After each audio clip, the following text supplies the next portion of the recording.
All right, we are going to begin here in just a moment, as soon as I make sure that I have everything running on my end. It's been about a month since my last stream here, so hello everybody. Hope everybody's doing good. Let me make sure I got my chat working, and we can go ahead and begin. See if we're going out. All right, an ad's playing, so I think we're gonna be good. Okay, so let me know if you guys can hear me all right on your end, and let me make sure that we are good here really quick. I'm getting some dropped frame errors. Let me know if the video and audio is good on your end, and I will go ahead and just start here. So this is a character that I have been working on for just since this morning. So I've spent maybe probably a little over 2 or 3 hours, like right around there, working on this dude. I spent most of the time up on the face, which I think is pretty obvious. The rest of this stuff is just kind of blocked in really quick. I was just about to create some arms for this dude, so I thought that would be fun. We can probably do that next. I've blocked out a couple of those pieces there, and you can see that we have some pretty junky hands in here. So essentially what we're going to do is just hang out, do some sculpting, and I'm here to answer some questions and talk your ear off for a little bit. But yeah, if you don't know who I am, I'm Follygon. You guys can check out my stuff over on my YouTube channel, YouTube/Follygon, or wherever my browser is. You guys can check out my Gumroad if you want to check out some of my courses, brushes, materials, etc., etc. Gumroad.com/Follygon. And there's my YouTube channel and spelling if it's not on the page for you there. All right, let's get to work on Fat Boy here. And by the way, Luis Gadea is the name of the concept artist. Let me pull up their stuff just so we can give them a nice shout out here in the beginning.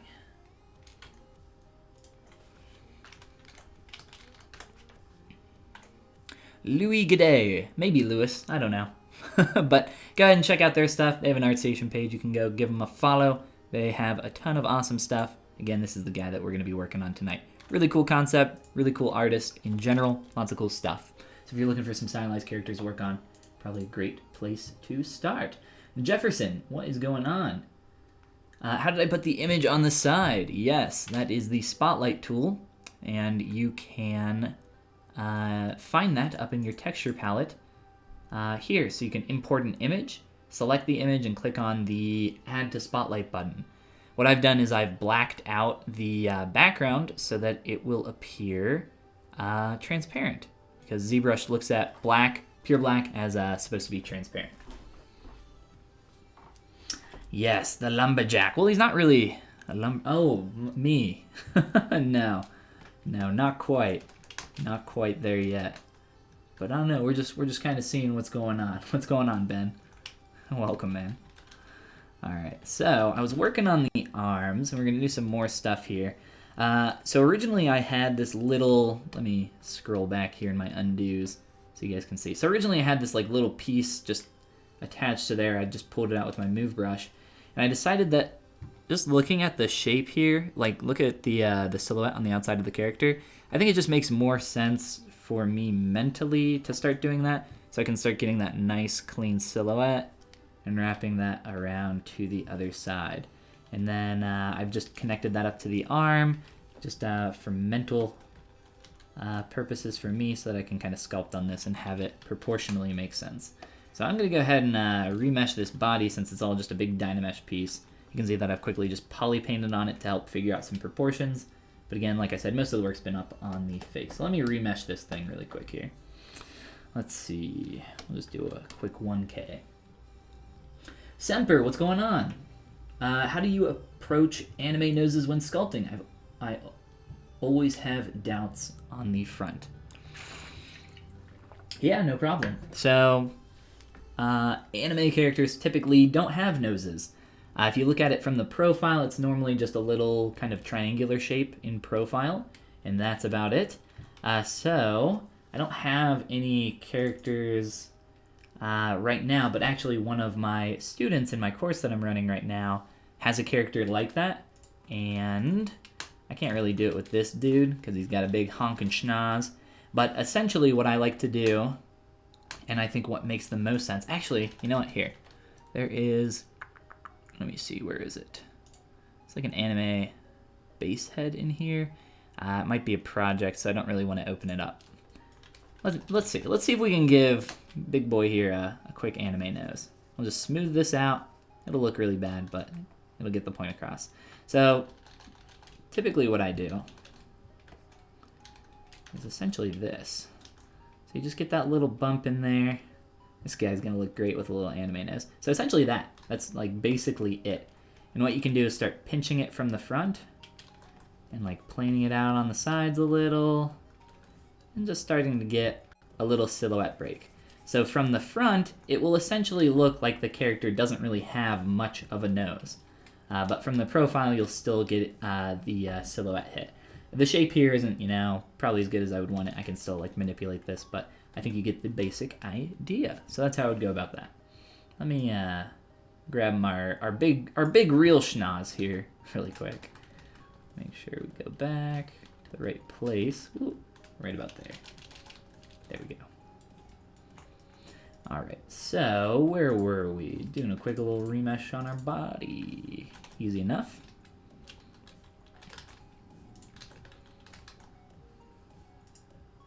Do some quick little projections here, mainly just for the quick little Polypaint, even though it's really rough.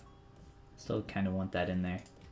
I am using color to my advantage on this character so that I can help figure out proportions. The vest needs to come down lower, and in turn, I think that's going to make the base of this arm quite a bit wider, which is something that I've been struggling to figure out proportionally since I put this here. So I think that's what we're going to be doing next. So let's just grab this thing and start making these large. Probably larger than what we want initially, but I like to go a little bit too big at first or a little bit too far and then kind of scale it back. Let's start there. And no problem, Semper. Happy to help, man. Let's see.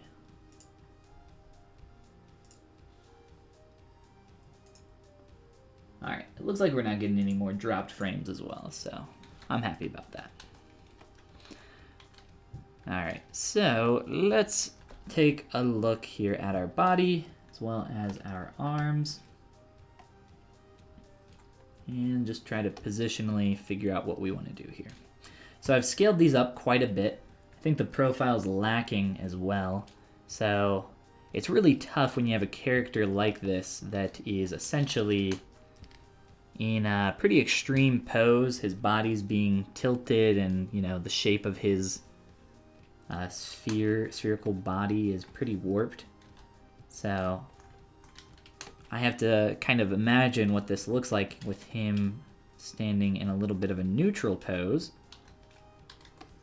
which isn't the easiest thing in the world for those, I'm sure, that have done something similar. It's always fun to figure this stuff out. It's a lot of work, though. I should probably turn off RGB on my smooth brush. Alright, so what I got here, again, is just some quick little poly paint. Let's bring this lower. Just doing a quick little visual measurement. I'm thinking that's probably more so at about the halfway mark, halfway down from point of collar to brown pant, maybe a little bit higher. So if we draw that out, there's the halfway point, so like ever so slightly higher for that bottom line. So about there. So we will just take our little paintbrush here and scribble that in really quick, just as a placeholder. We don't want to create the vest right now until we get the rest of the proportions later. Or until we get the proportions now, and then we can do the vest later. If we move too far ahead and do the vest now, well, then we have to manipulate multiple layers of things. So it doesn't really make sense to do that. Just create more work for yourself. So let's see. So proportionally, that's feeling a little bit better. Just with the scale, let me see here. I'm gonna turn off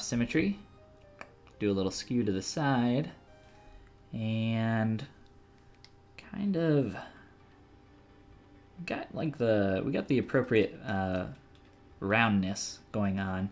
I think it's just a matter of working with our arms to get the rest of this up top to feel a bit better, because right now it feels quite misproportioned.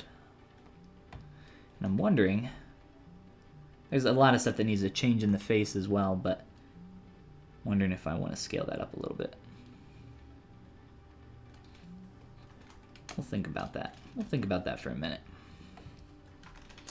Armoreus, I believe I'm saying that correctly. Welcome. Thanks for the feedback the other day on Twitter. No problem, man. Are you planning on doing that again? Yeah, I don't know. Probably. I was just kind of sitting around and I was like, sure, let's do some critiques. Over on my YouTube channel, I do some critiques from time to time as well, if anybody is familiar with those, but I've just been really busy with my course lately. But yeah, probably. It's not like on the schedule, not on the calendar or anything, but I'm sure I'll do it again. Alright, so what I'm seeing here is just a little indication of an elbow hit on the corner there. I mean, obviously over here, quite a bit different, just differently shaped arms in general. So that'll be fun to play with. But for now, just kind of in the neutral pose, let's just cut that right through there. Maybe bevel that a little tighter.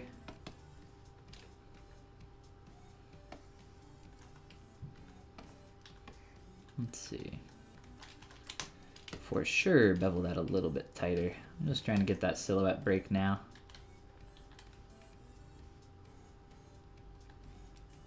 As well as offsetting the rotation of our arms. Even in the neutral, it's nice to get that from feeling so stiff and straight. Even for a big boy like this. Alright. Let me see here. Alright. I'm gonna taper this line up a little faster.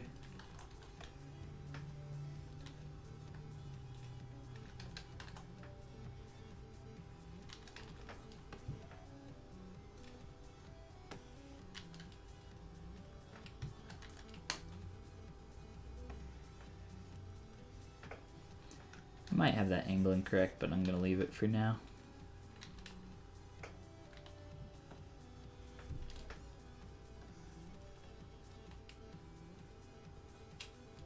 Yeah, absolutely. I'll be doing some more free crits on the YouTube channel as well. Essentially what I do is just shoot me an email and I'll take a look. But there are quite a few in the queue, just because, like I said, I haven't done them in a minute. Amarildo Grotto, what is going on? And welcome to the stream. Happy to have you here. How is you? Let's see. Keep playing with that arm shape here for a little bit.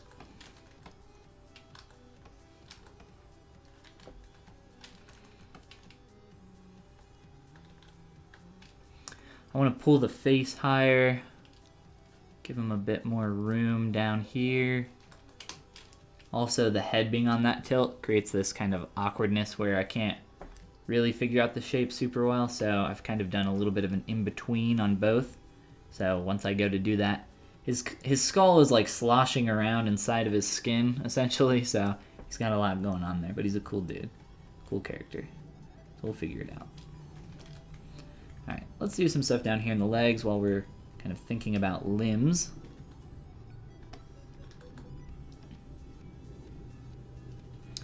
Let's see. I think these need to be a bit wider. This is just kind of a little bit more thin just because of it being further away from the camera. Just some foreshortening, perspective stuff going on there. And you know, I think we're probably a little bit too large down here in general, and that might be what's kind of throwing off some of the other stuff in our body. But we'll mess with that here in a moment. Let's go ahead and let's see. These are pretty parallel. Just get a little bit of some offset through here.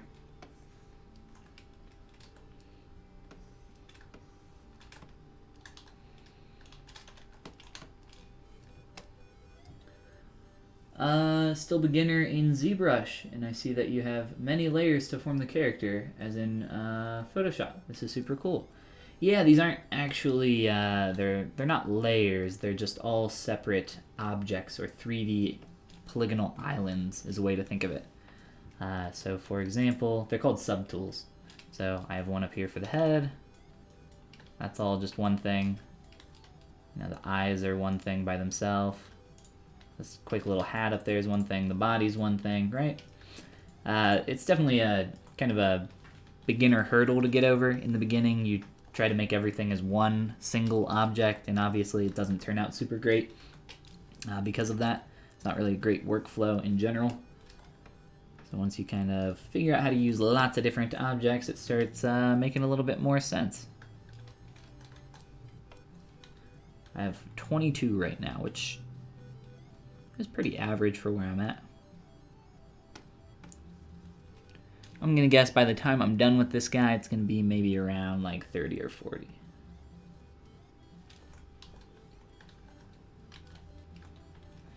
Just including the bag, the buttons, the vest, the tie, maybe some other stuff up on the hat. I need to do more with the shoes. Right now I've just poly modeled these in ZBrush. I've added in probably too many edge loops down here. Let's go ahead and mess with these too.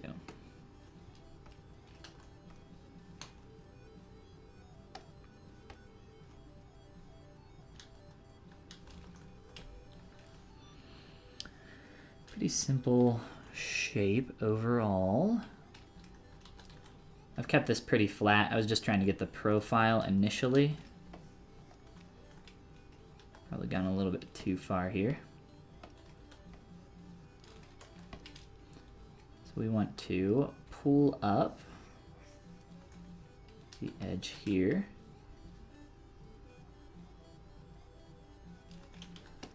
I also want to use a live Boolean to essentially separate the heel from the back of the shoe. I know there's not really a lot to go off of for that foot. It's very hard to see, and it's very small. And it's dark, which is pretty much all the things that make something difficult to understand the form of. We'll take a look here a little bit closer. Keep playing with the shape.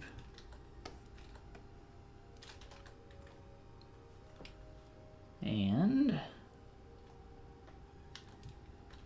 getting a bit too rounded in the back. Essentially what I do when I'm poly modeling stuff, so if I'm just trying to get a little bit of a tighter turn, I'll add in a quick edge loop close to that face just to keep it from turning so quickly. And it's feeling pretty good. Do the heel as well. So a little trick that I like to use when I am poly modeling some stuff in ZBrush is that I will use the slice curve brush. You can hold Control and Shift, select the slice curve brush up here. You can use that to add in quick poly loops. It's not like meant for that technically, but it does a really good job at it. I like using it for it. All right, let's grab a live Boolean here.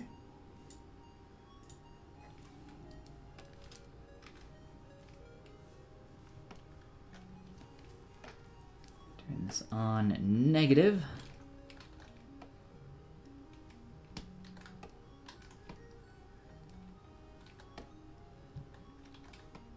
Rotation got a little messed up there. Alright, so now I can take this little cube that I've created, slide it up, and start creating essentially what is going to be the heel of my shoe. I can kind of separate that. We're going to work on the shape here in just a moment. Oh, let's turn off some stuff.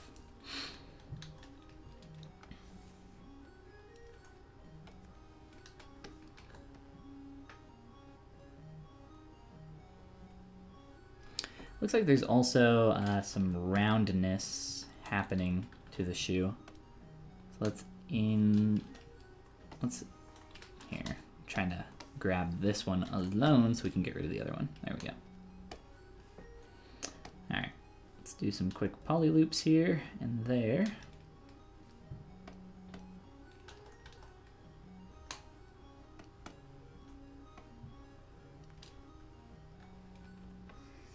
So I'm going to make the shoe a little bit more round.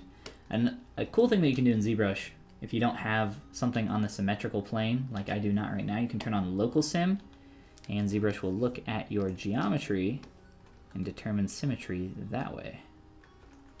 Cool little trick.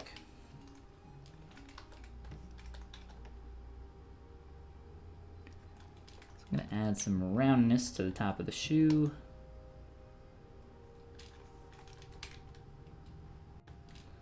And let's turn that off for a moment.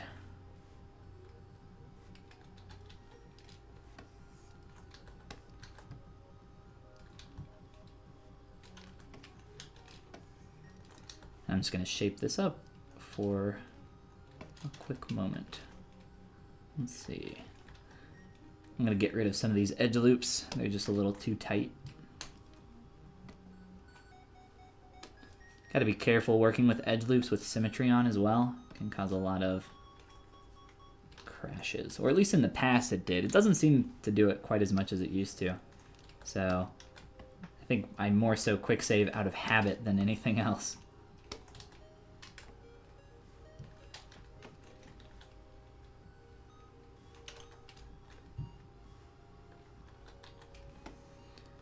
And let's also add, whoops. Try to break sim a little bit.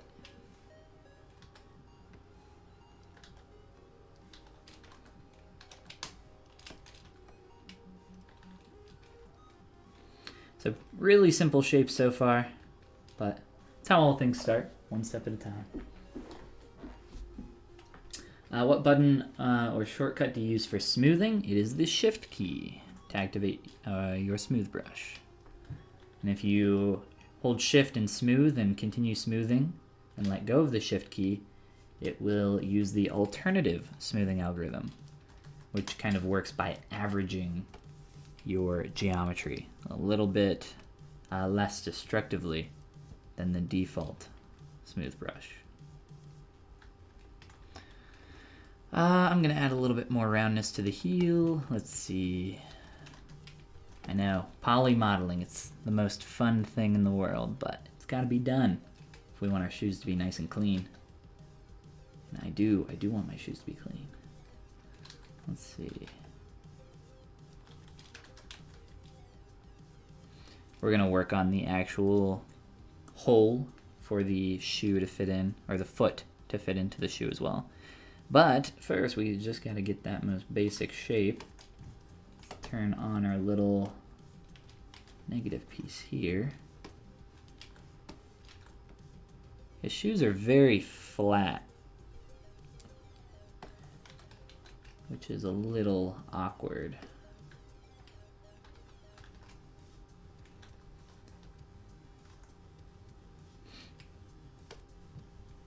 Gotta fix my cube here. It's like skewed or something. You know what? Here. I can't do it now. I'm gonna show you guys a cool little trick for fixing skew in a primitive. If you have an object, something like this, and you want to get it back to being perfectly flat, you can correct that just by using your transpose line or a clip brush and going through and reclipping the different faces to make sure that it is perfectly flat. So that's good to go now. Alright, so I want to make some taper here. Kind of like very, very small thing. I think I want to make those more wide as well. Here, let's take a step back. Look at our pant legs for a moment. And I cannot rotate those right now, but I will in a moment. Alright. So pant legs need to be thicker, which is going to make our shoes a little bit larger. Or actually, no, the shoes look pretty small in comparison. So let's just scale these up.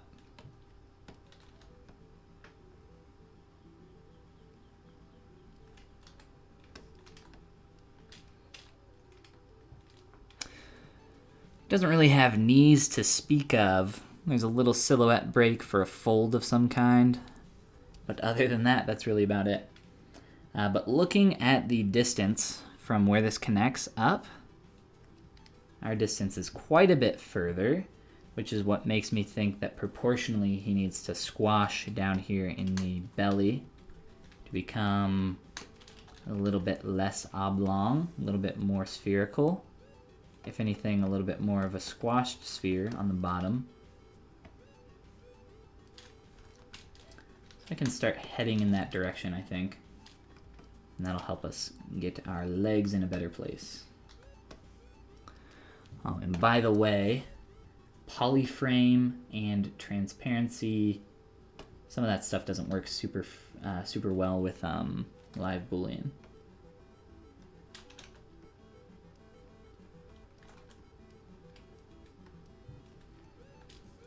Hadi, what's going on? Welcome to the stream. I'm doing fantastic, man. Thank you. It's been about a month since the last stream here. So coming back and just working on a pretty cool concept. Just hanging out.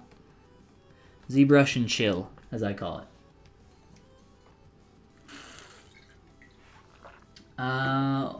Olsanster, maybe. I highly doubt that I am saying that correctly. Thank you, man. That's very kind of you. And welcome. Sorry I missed your message from before. Alright, so looking at that distance, what can we do here? I think we can probably just take some form off of here. Let me see, let me look at this in perspective. Turn off the legs real quick.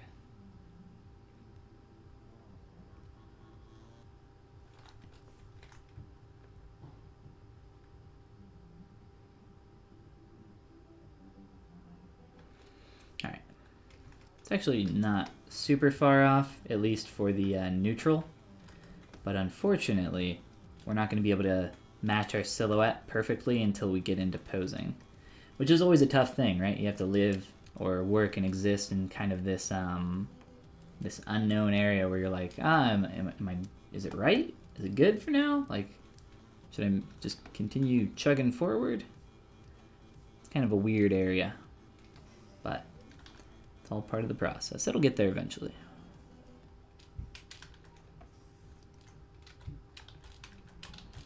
I think I was probably wrong to go ahead and start getting some extra form down here already. Let me see.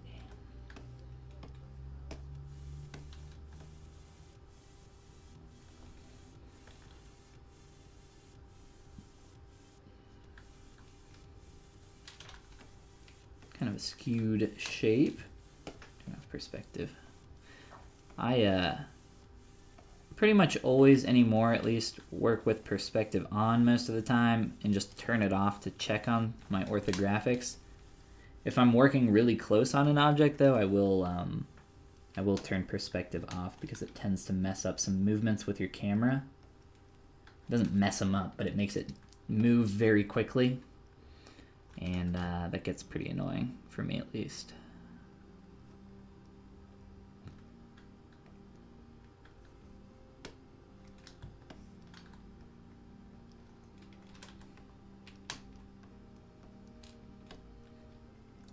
Alright, I'm gonna jump into Transpose Master so that I can move multiple objects at once very quickly.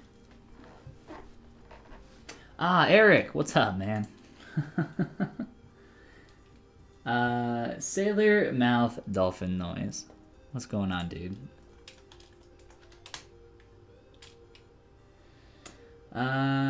Just watching your Pass the Sculpt. That's right. Heck yeah. Got to hang out and chat with Shane the other day.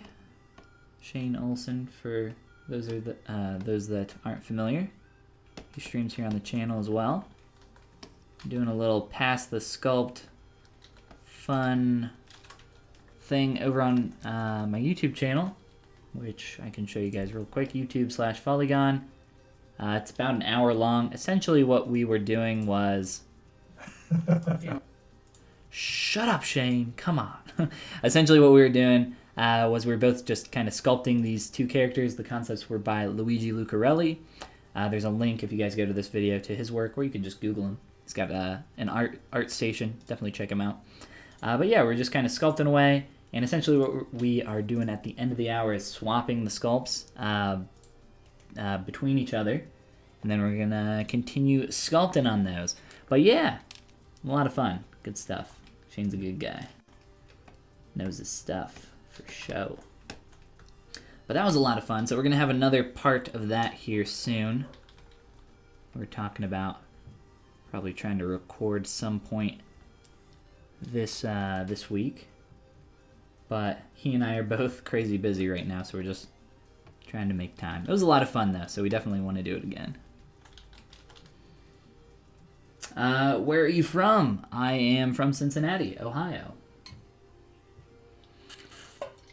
How much do you make for a living? I make $1 an hour every hour. Exactly. No, that's not true. Marie. Doing some work and chilling. That's right. People out on the West Coast, or even in mountain time, I guess, still at work. It is 6:30 over here on the East Coast.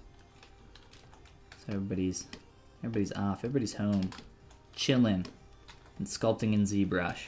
What a crazy world that would be if ZBrush was a household name. Gonna go home and, I mean, it would be awesome if that was like a thing with Photoshop too. Just like going home and doing some digital painting. The world of art. I think that's maybe a little bit of a ways off. But hey, I do it. That's what I do for fun.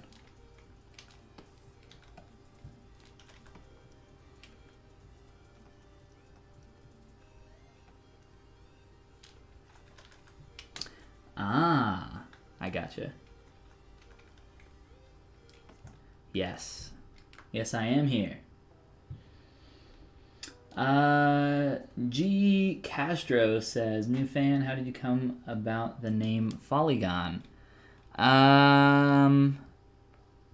It sounds like polygon, and the word folly was a word that I liked. That's about it. There's a longer version, but that's really it. Came up with it in college because I think I needed a username for like Twitter or something. I don't remember. Oh no, I had some project in school, in college, that we had to like do some branding thing, and I was like experimenting with a bunch of different names. I didn't end up using that one for the project, but that was one of them. And then I ended up using it later. But yeah, that's about it. Nothing too crazy. Am I gonna finish the sculpt? Yeah, absolutely. That's the plan. I really like this character. But we're in the very early stages. I just started this today.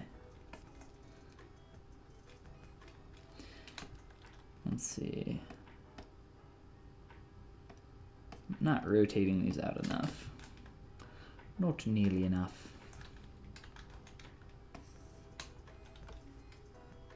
Do more of a 45. It's more so what I was looking for. Let's just check a couple other things while we're here. Arms are still a little wonky, but I don't know how big I want them right now. Let's hop out. And our materials are freaking out, so we'll fix that too. The main thing there was to just fix our legs. Oh, I gotta show you guys something too.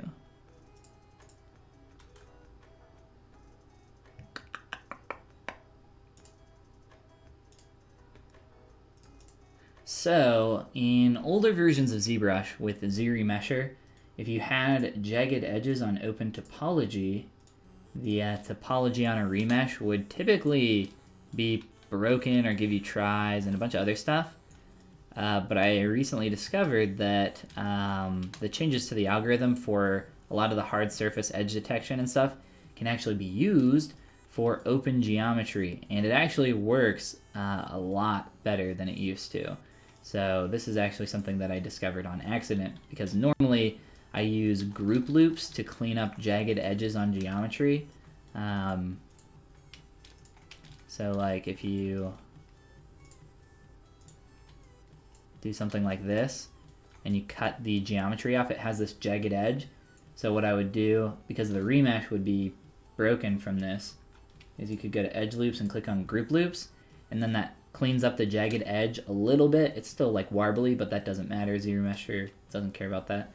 But it cleans up the jaggedness, and then you can remesh that and get something pretty clean out of it. But anymore, I realized today that that's actually not even a necessary step. It actually does pretty good with the new remesher. So ZRemesher, it's awesome. Play with it more. All right, what am I doing with this arm? This thing is like an enigma of a shape right now. I'm just trying to get room for it. The problem is he's kind of like leaning off to the side, so he's got a little bit of a flat here for the arm to hang down without it clipping into his body, so it doesn't really make, it can't make sense, it can't fit. So I think I'm just gonna move this out to the side and worry about it in posing later. It just doesn't really make too much sense right now where it's located.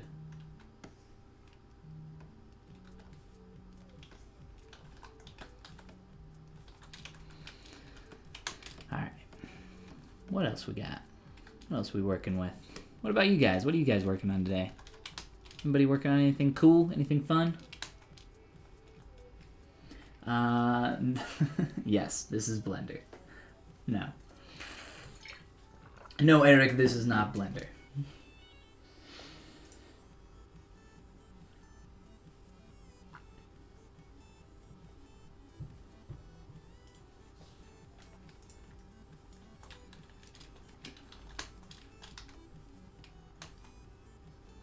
Alright.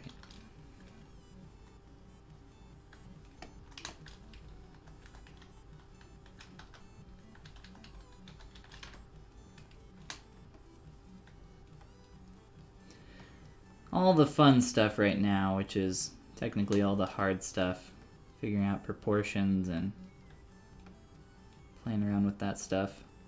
I like it a lot, but I know a lot of people don't, which is why a lot of people start with base meshes, which is why you can't really start with a base mesh for something like this. I mean, I guess you could, but there wouldn't really be any purpose. If I'm working on personal stuff though, I always start from scratch, just for the extra practice, and like I said, I enjoy it. It's fun. If I'm doing stuff where speed is of the essence though, absolutely base mesh city. Personal stuff though, more fun to go scratch.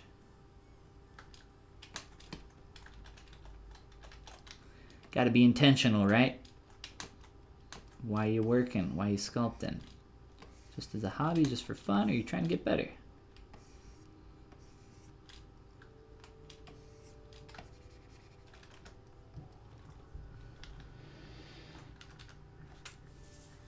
Trying to export a rigged Maya model into Source Filmmaker. Didn't go smoothly, and you'll restart tomorrow. Sounds like a productive day. It's always fun to say, you know what, I'll start again tomorrow. We'll restart that. No, that sucks. I'm sorry to hear. It's unfortunate.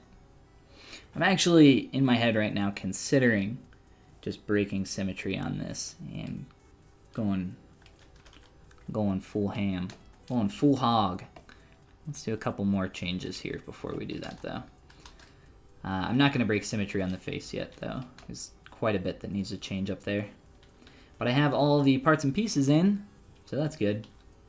We got all the hard stuff done. Now it's just a little proportional fixing. It doesn't look bad, it just looks incorrect.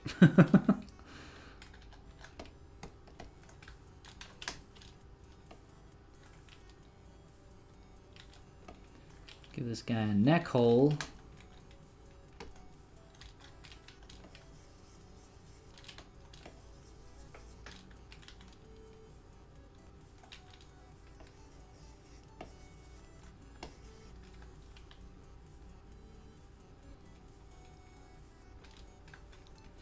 And just because of the symmetrical body, the arms and shoulders are out further than they need to be, much further, so it's making them look very wide. He needs to taper in up here quite a bit more, but I can't do that. Can't do that with his arms right now. It's not gonna work. All right. On the body, what else do I want to do that's going to be symmetrical? Probably the vest, tie, maybe a couple other things with the shoe. Maybe we'll leave it for now. Once you break sim, it's tough to go back, or at least annoying. What software do you use to animate the character? I am not an animator, so there are quite a few options though. Probably what I would use would be Maya, just because it's what I'm most familiar with, and in my opinion, it's kind of the standard in terms of animation tools, especially for character stuff. I used to actually want to be an animator and did a lot of stuff in Maya way back in the day, and then I realized that being an animator is really hard, so I became a character sculptor, which turned out to be really hard too. Can't win. Can't win in the art industry.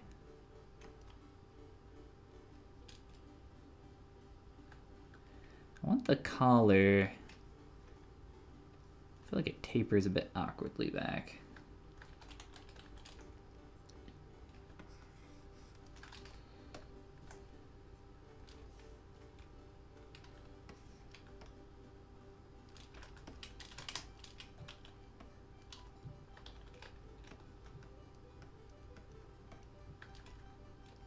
Alright, so up here in the face needs to move up.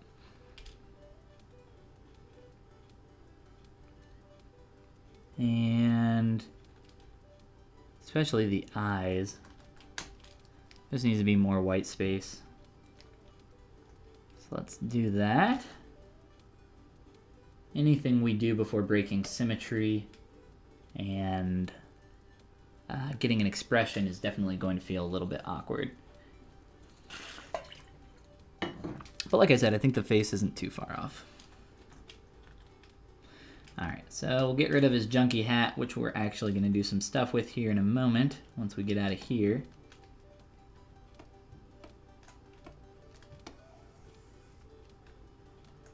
And let's see.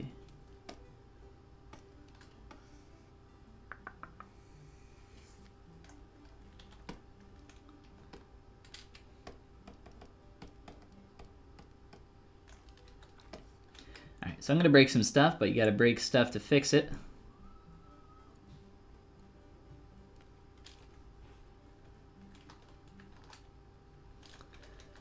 Feeling much better in terms of white space there.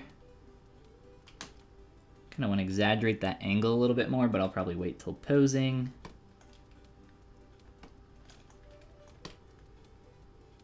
And let's just mask off everything else. Except for our glasses and ears. Need to move those back up. So somebody was commenting about the multiple like layers or different objects over here. His ears are very high on his head, aren't they? I'll show you guys something here in just a moment. I want to get the shape of those glasses feeling a bit better from the side as well, because they're very flat.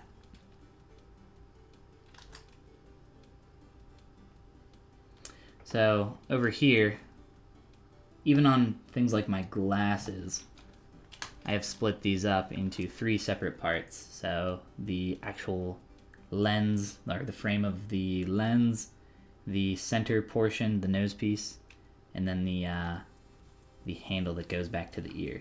So even for stuff like that, I'll split it up quite a bit. Or actually, I can't change this yet. I have to T-pose this first.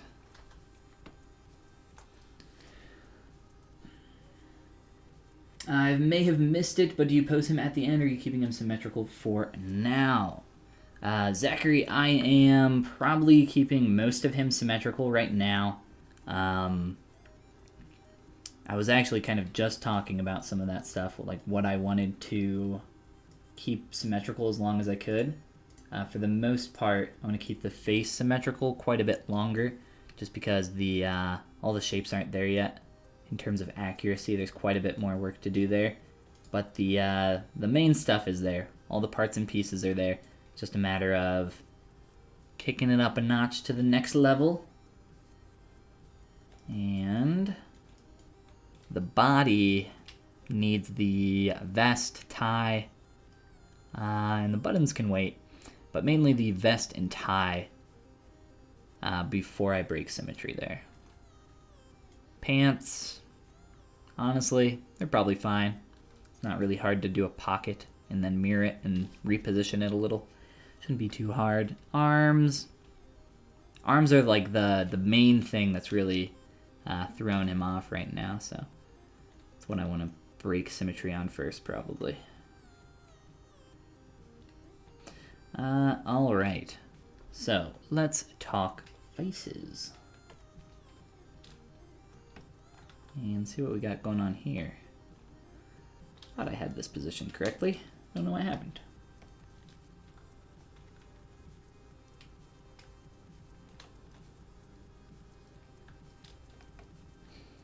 I think I was playing with my ear earlier,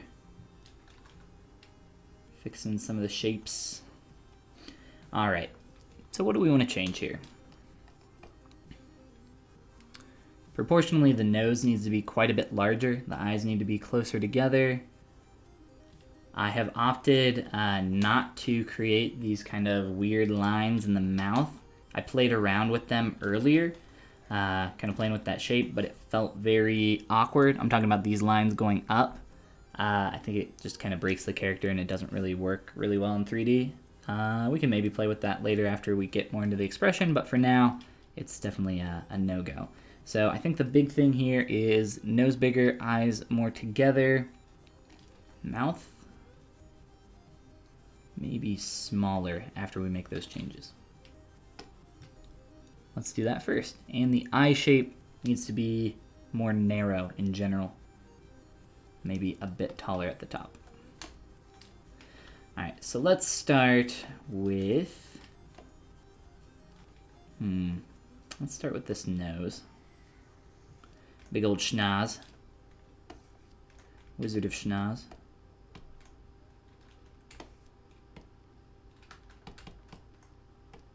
All right. Scale that puppy up. I'm gonna scale it up and actually push it back. He's getting a little bit too rounded, too bulbous in that area.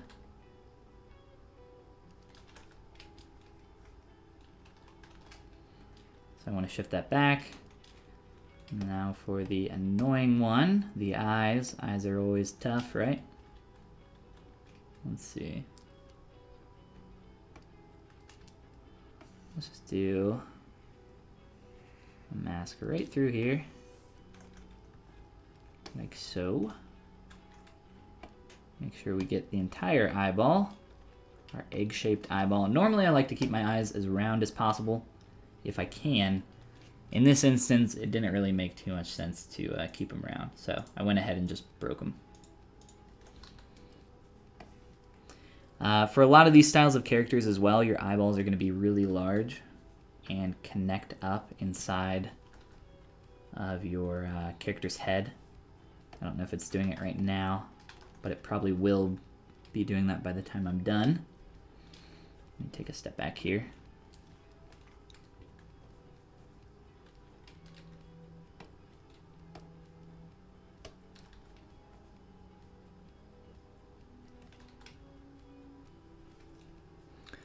Just a few minor changes. But that's what sculpting is. That's what I always say. It's all just a bunch of really small changes that add up to something larger eventually. Just takes time.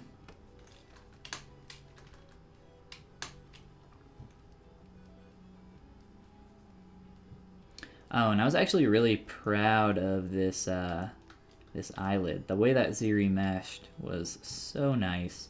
I gotta show you guys the original part there too. Because I'm probably gonna reuse this. I might make this into a brush or something. I might reshape it, but I just really quickly poly modeled this piece for the eye to fit in, kind of matching the shape there. And then Dynamesh that in and end up, like I said, connecting up really, really well through here. I think you can see just based on the edge loops that we're getting. All right, let me see.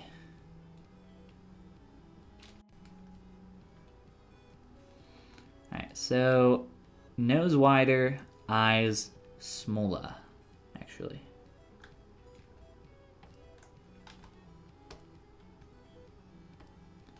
I'm gonna polygroup some of this stuff. It's kind of getting frustrating here.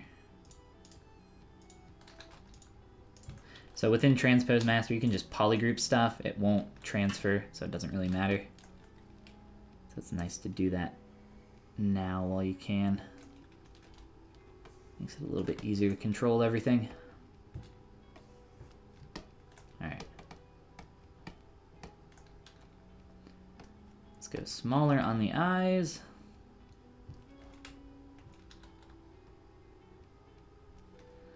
Oh no, we're starting to lose our shape there.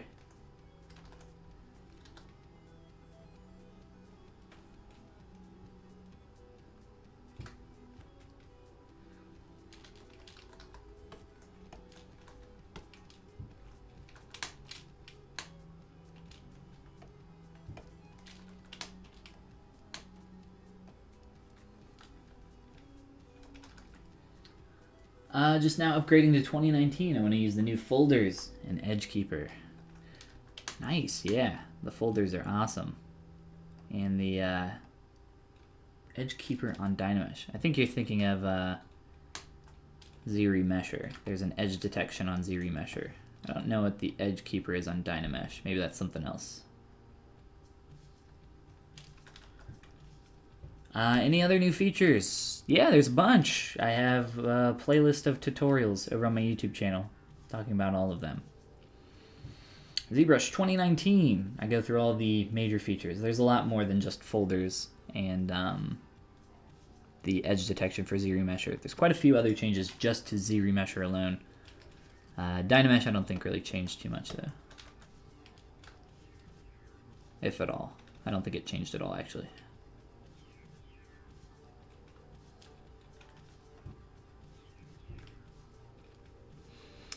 Alright, back to the schnoz. We need to be wider. Faces are tough, right? Gotta be really careful.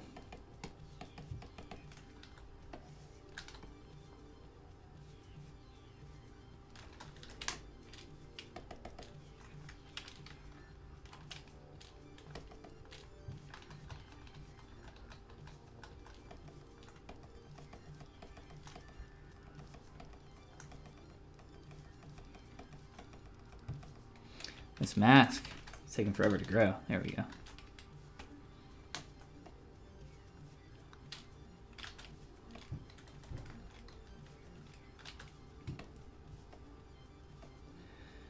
I am trying to get that nose to be a bit wider. Got more tapered there. Alright, so we're getting there.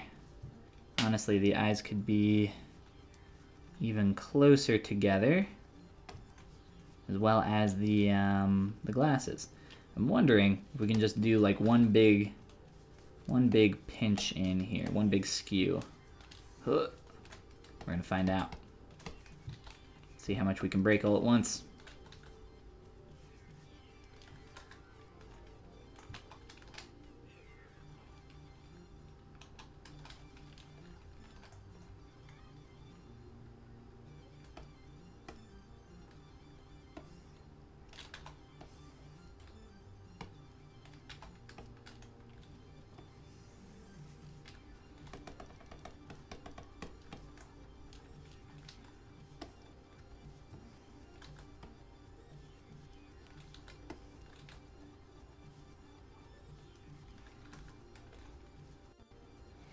I know that kind of broke my geometry in the middle of the head, but that is closer to what I am wanting.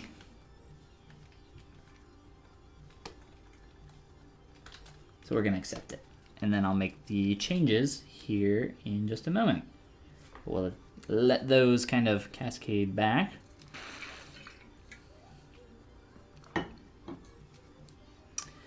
Feeling much closer now, other than the broken geometry.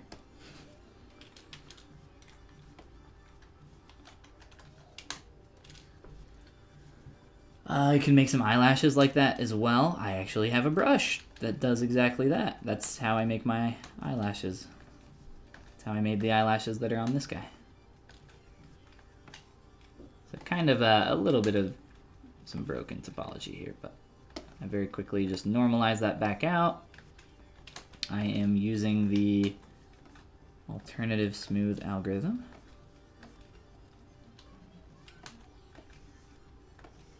It doesn't need to be perfect, I just need it to be a little bit more clean. I just don't want any of those super tight pinches getting in the way.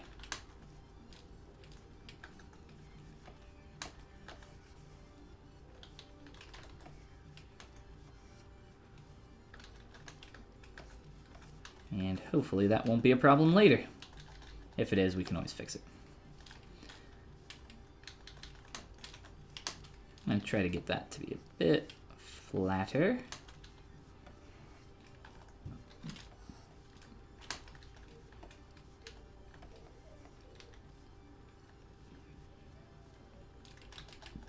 I'm also going to change the angle of those glasses. I thought I did this. Maybe I might have loaded up the wrong file here before I started streaming. Hopefully not.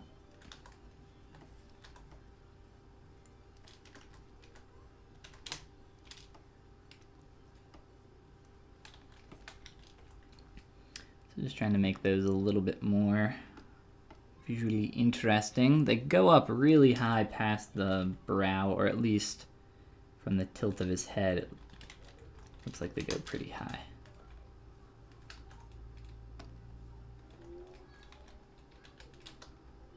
All right, we are going to move this down.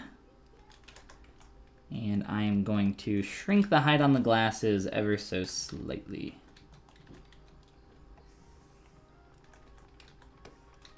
Quick skew.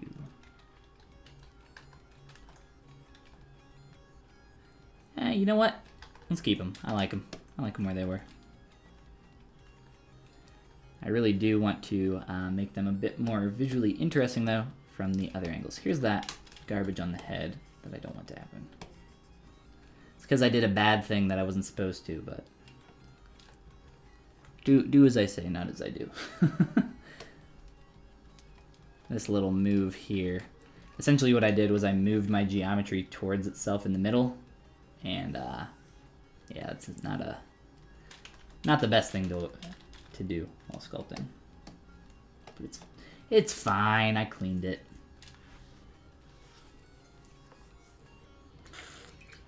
Follygon is my real name now. My name is Ben. Upgraded for the edge detection in the folders alone. Yeah, I mean, I think you should always upgrade.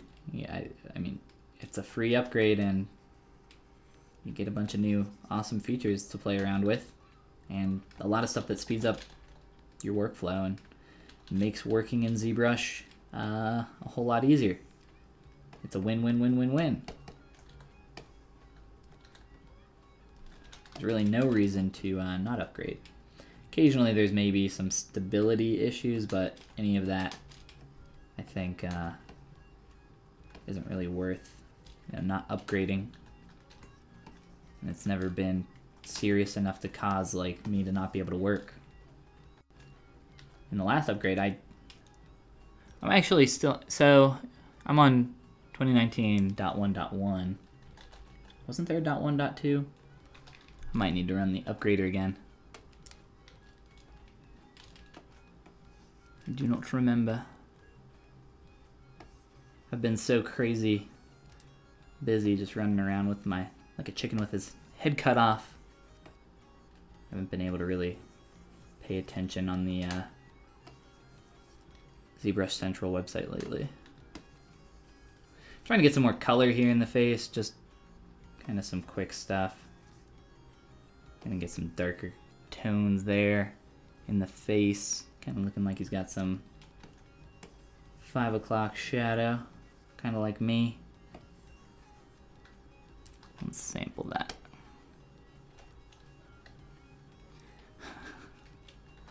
Zinner. That looks a lot darker than that. Maybe it's not.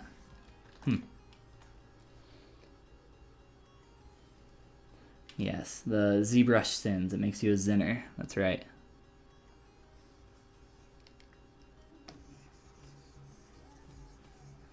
Alright, so just kind of some darker, kind of similar colors to what I'm seeing here, almost. But I think that's probably a little bit too intense for what I want.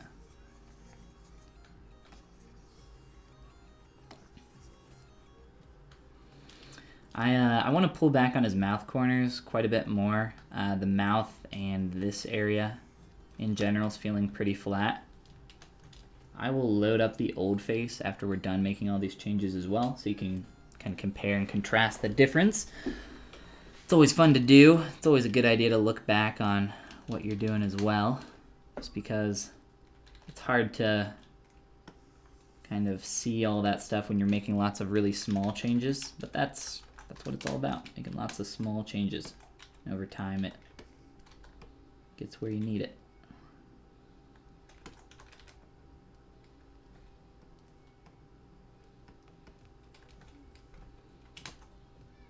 He's feeling pretty good though, overall. A lot better.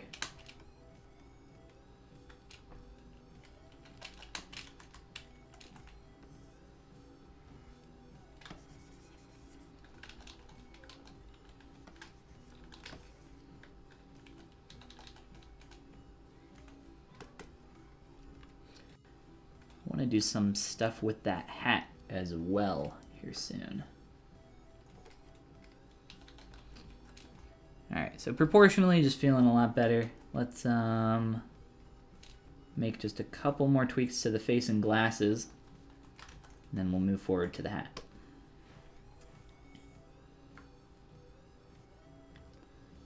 Lots of T-pose, transpose mastering.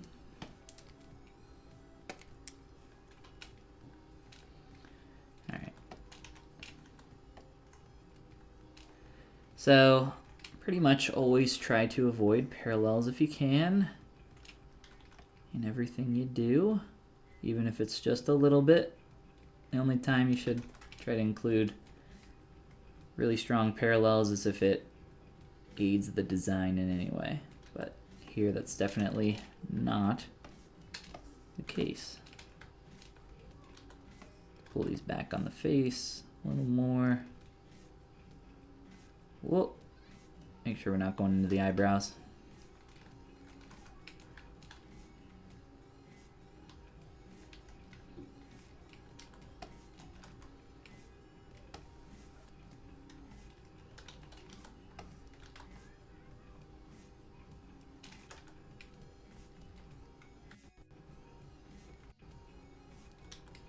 Getting a little laggy here on my end. I shouldn't though. Don't really have too many active points. Alright. A couple changes to the face and then we will move on. These should be, whoops, these should be fairly quick.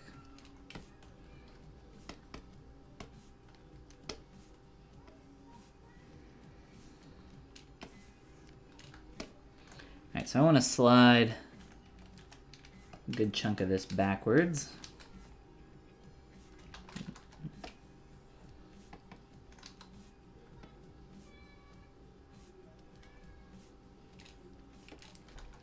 So I like to do a lot of that kind of stuff orthographically. And just trying to get some of that to be a little bit more flat. It's not normally what you try to do, but in this case, it needed it. Then the other thing I want to do is try to pull back on these mouth corners a little bit more. Start getting that a little bit more rounded. That's definitely where we want some depth. And I think we're getting there.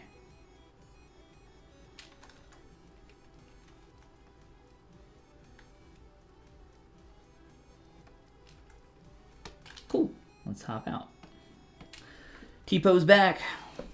Pretty minor, quick fixes, but makes a big difference.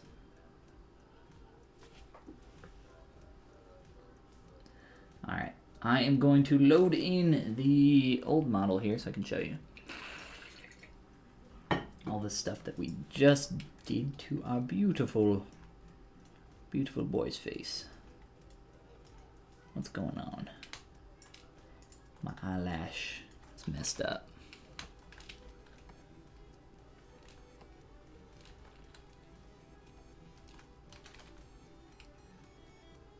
Sayin Sanich, welcome. How you doing?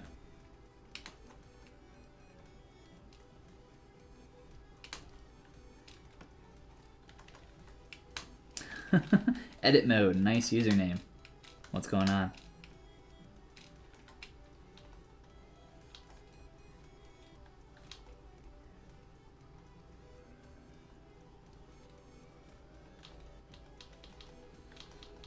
Probably gonna soften some of this around the bottom lid. I'm gonna leave the hard edge for now and soften that later. Ah man, I wish I would turn on for some of these folders, or I wish you could hold a different button to do that. All right. Here's our boy right now. Let me save him out, and then I'll load in the other one. Also, if you guys have a cool name for this character, a fitting name, please share.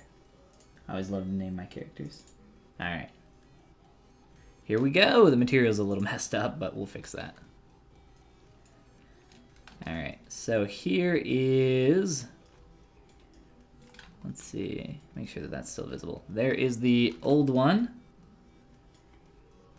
And here he is after all those changes. So a lot of the things that we just did were narrowing in the eyes, making them a little bit smaller. They definitely need to get closer. The nose needed to be a lot bigger.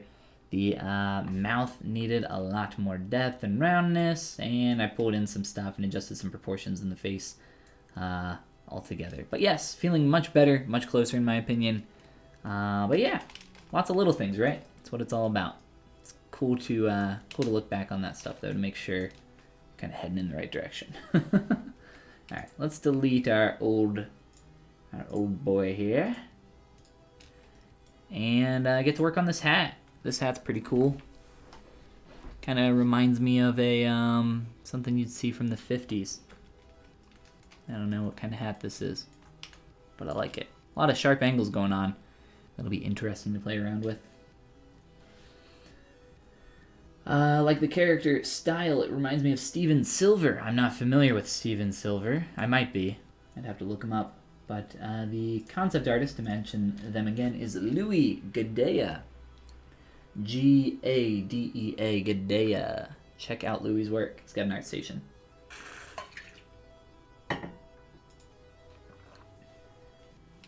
No problem. No problem, edit mode. Alright, so let's see. What all do we need to do up here to our hat? We need an actual flat brim. Right now, I took two spheres, I squashed them, and stretched them into the shape that you see now. So, we got a lot of work to do. Oh wow, there we go. All done. Could be a nice little tuft of hair for him. Yeah, that's the real question. Does he have any hair under there? Maybe we can give him like one little alfalfa curl or curly Q or something. All right, so I think I have an idea of how I want to do this. I'm gonna slice off the bottom half of our hat. I'm actually just gonna do a straight line. So I'm slicing that off. So now I should just have a flat piece of geometry. And I'm gonna remesh that. And hopefully get something decent out of this.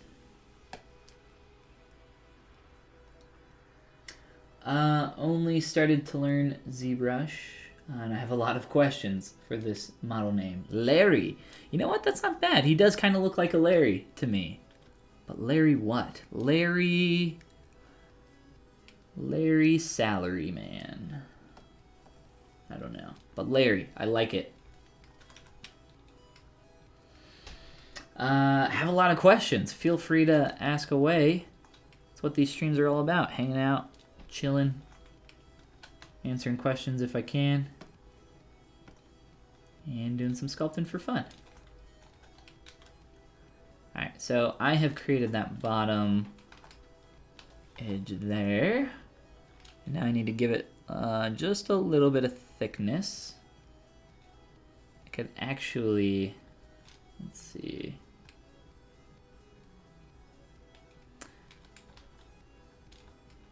Trying to think how I want to create the hole for his head.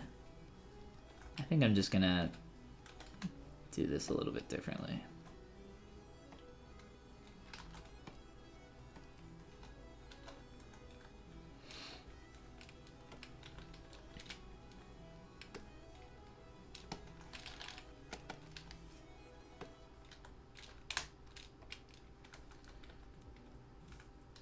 Pole Palm, what's up? Welcome. How are you doing? Yeah, we gotta get this down on the head a little bit more.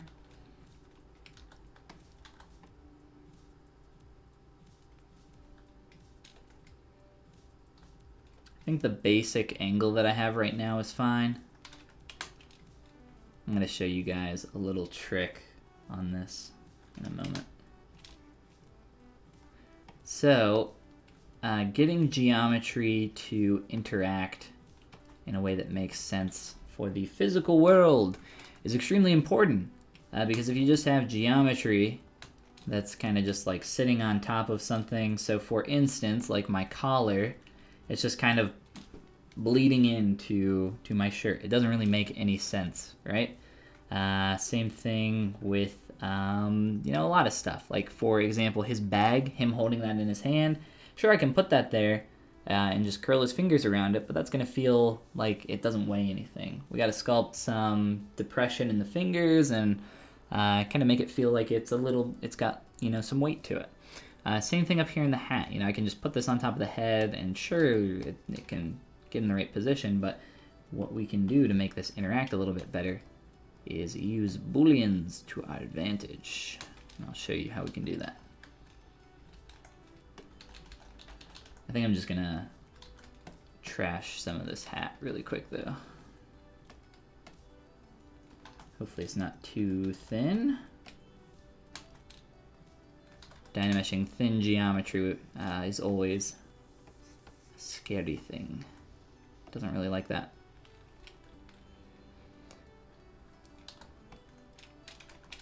Alright, so what I am going to do is take his head that I've already got here, and I'm going to duplicate it.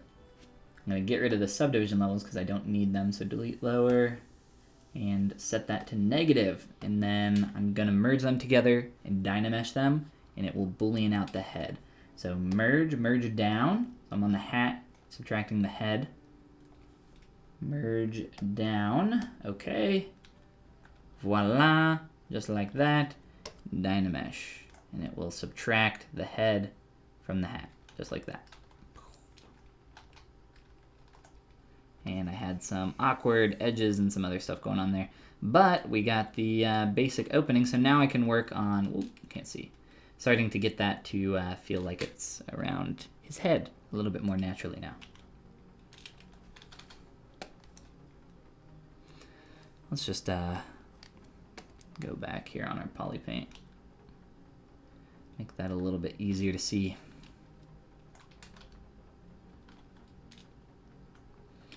I'm gonna try a little trick here with topological masking. Yeah, it doesn't want to work.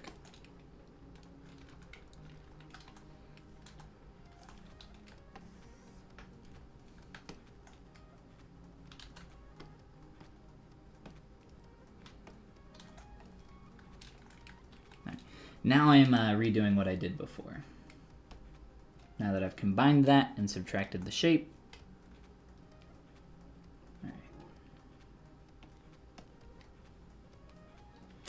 Looks like a Randall, Randy, Andy. How about Larry Randallson? Randall's son. Does kind of look like a Randall too. Randall Larryson. Randallson. Randallson has a nice ring to it, I think. Let's go with Larry Randallson for now. Which channels or tutorials that I can watch to learn ZBrush? Man, Larry looks really good. Well, thank you, Sam.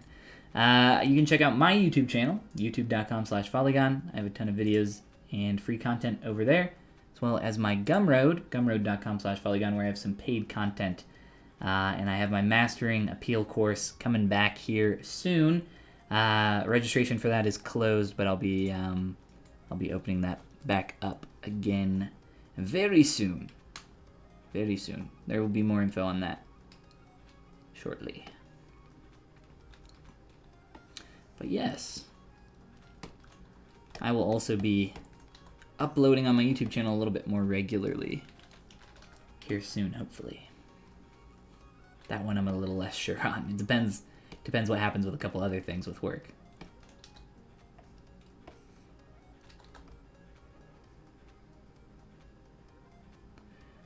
All right, I think this edge loop is really, oh, come back. It needs to just flatten out.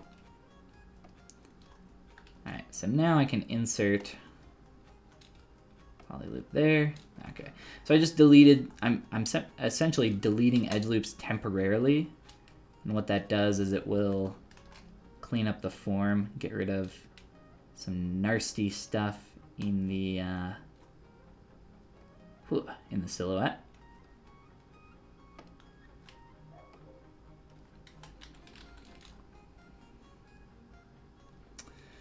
Let's see. Not quite ready to give that thickness just yet. Feels a little bit too witch hatty to me. Needs to come to more of a point. Let's see if we can do that.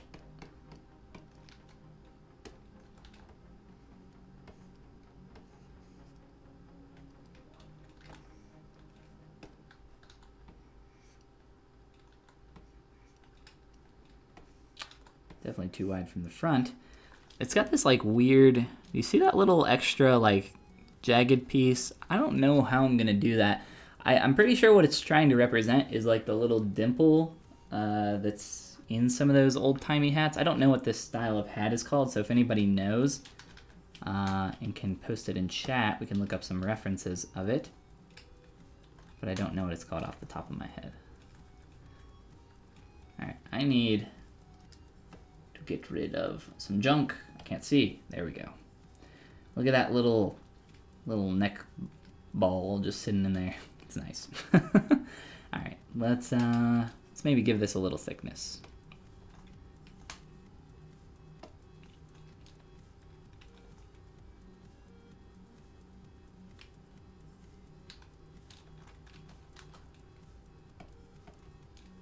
And crease away. Doing a lot of poly modeling for this guy, which I love me some ZModeler brush, so I am absolutely okay with that. I'm gonna probably keep that as a hard edge for now and then soften that later. Or what we can do, let's try this. Let's try a quick little bevel in here.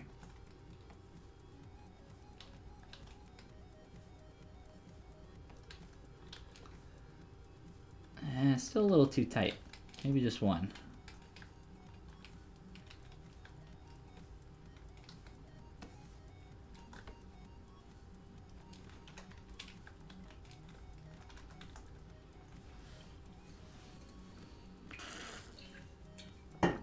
Started sculpting in Maya and it was awful. Yeah. Aren't the sculpting tools in Maya more new?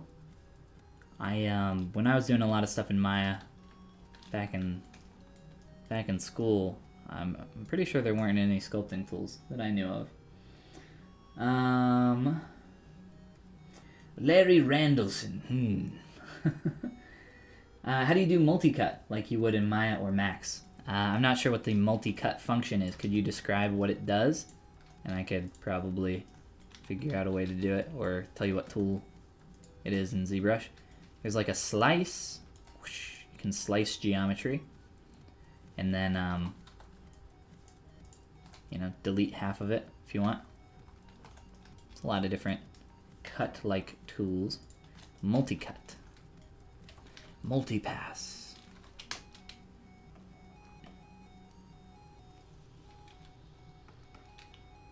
Alright, I'm gonna make this interact with his head a little bit better. You know what? Here, you're going up here for a moment, buddy.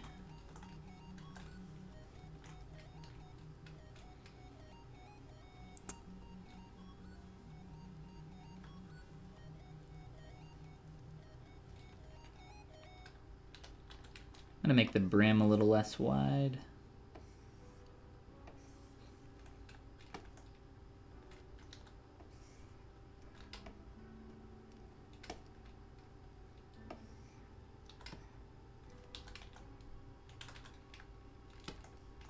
There's definitely some asym going on with the hat as well, so that'll be something that we play with later.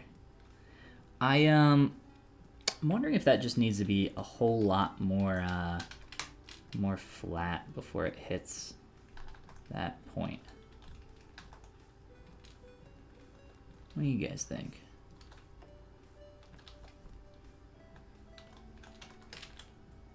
Let's see. We'll try it out. It's not like it's a difficult, whoa, too much. Not a difficult thing to do.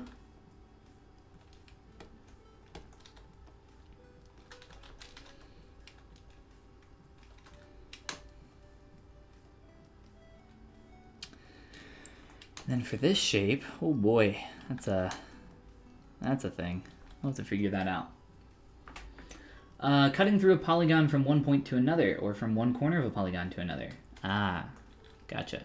So inserting an edge.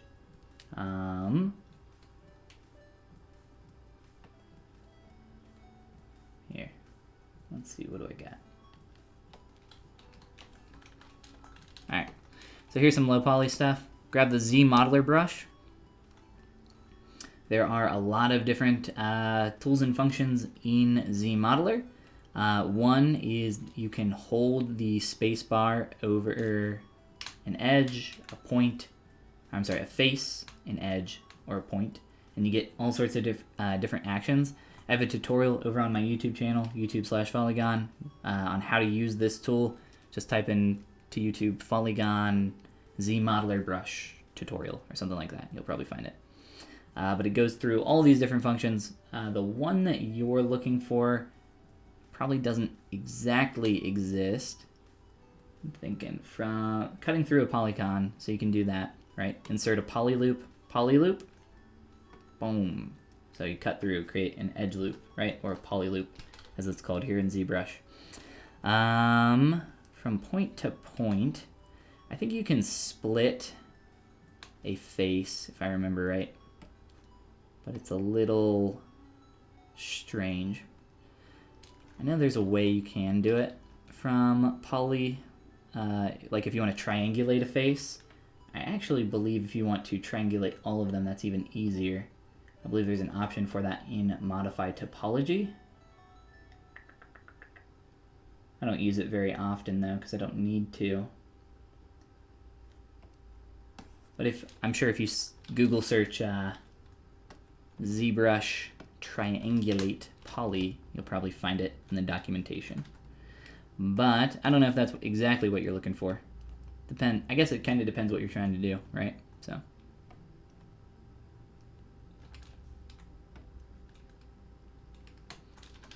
All right, back to our hat. back to trying to get this up to an appropriate level here. Kind of looks a little bit like a camp counselor to me. I want to bring this middle section in quite a bit. It doesn't physically make sense to do this because it's gonna squash on his head. Maybe I can just do it to the top somehow.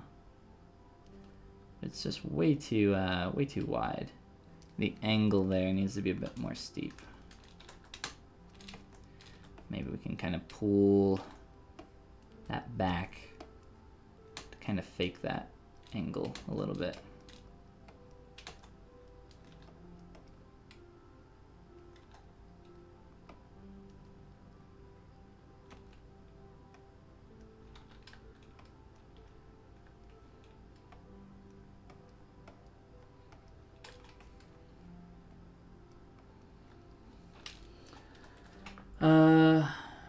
Really too hard to figure things out. Well, you know, it is a different software, and there is a learning curve with everything, but it's not like your traditional 3D modeling package, and I would try not to think of it that way, or you're going to end up getting really frustrated. But yeah, definitely join the official ZBrush Discord channel, which you can find on the Pixelogic website. Tons of people there, and also in the forums. If you want to post images of what you are trying to accomplish, I guarantee somebody will help you very quickly. Yeah, I'm not exactly sure what you're trying to do, so it's hard for me to know based off of the multi-cut tool and cutting through a poly. A lot of different ways to do stuff like that. Big program. Imagine trying to relearn Maya all over again. It's a lot, right?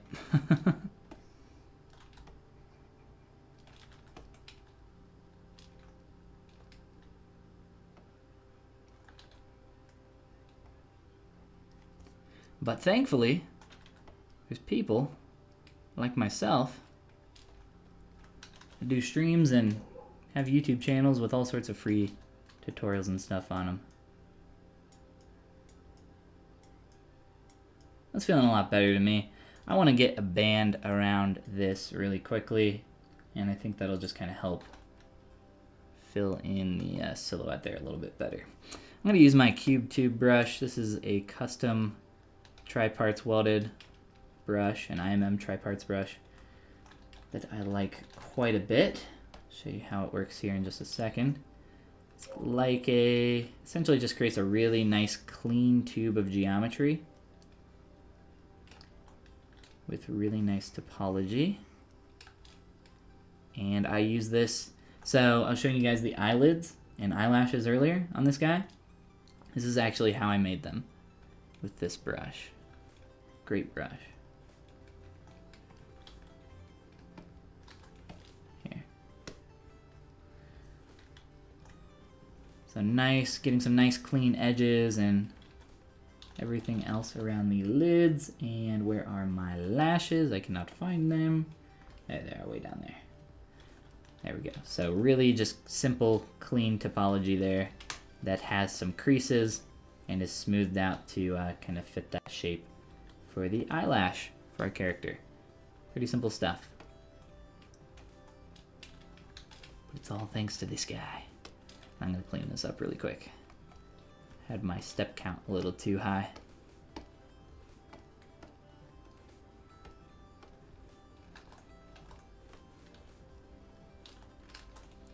Alright, quick little mirror and weld. And I think this might be, whoa, I think this might be a little too thick.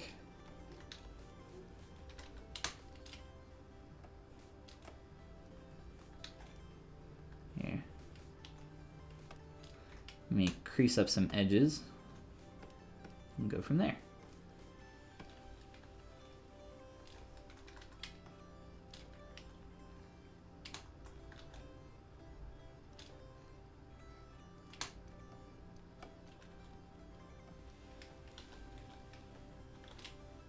Yeah, still much too thick. Let's do here. I'm just gonna delete. I'm gonna re-extrude that. I guess I could just scale it in. It's really hard to scale this kind of stuff in evenly, which is why I prefer to just re-extrude it. I'm just gonna re-extrude it. Could just scale it in, but especially for something round like this, it's hard to get that to be super uniform, at least for me. So I find it easier to just do this. All right, and I want to work this geometry a little bit, just to align that a little bit better, get that feeling a bit more clean. Honestly, I could just keep this flat, but I think it'll make more sense to have some thickness. Honestly, I could just polypaint this on here, right? But where's the fun in that? It's a physical piece. We want it to look different. Have some form. All right. Now, for the fun part, extrude all polygons. And everything is all creased up, or already creased up, because I left the previous creases in there. ZModeler with extrusion, the way it's done is actually very, very nice for creases, because it'll retain creases for extrusions and Q-meshing. The one thing I don't like about the crease algorithm for ZModeler is that when you are inserting an edge loop or poly loop, for example, insert poly loop right here, depending on, or let's do it this way. So this is going parallel to this edge loop, which is also creased. And I don't know what it is, but it's if it's within some certain range, like proximity to a creased edge, it will also crease that poly loop. I don't think you can turn that off, but it's really just like an extra couple clicks to uncrease stuff like that, but I wish it just didn't do that ever. If I can turn that off, if anybody knows of a way to turn that off, that would be great. But I don't believe so. I don't believe there's a way. All right, let's make this a little taller.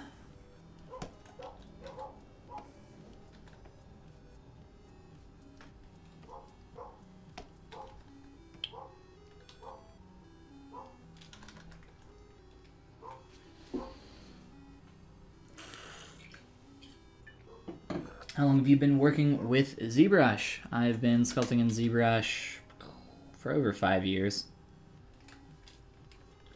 Working professionally in ZBrush for going on 4.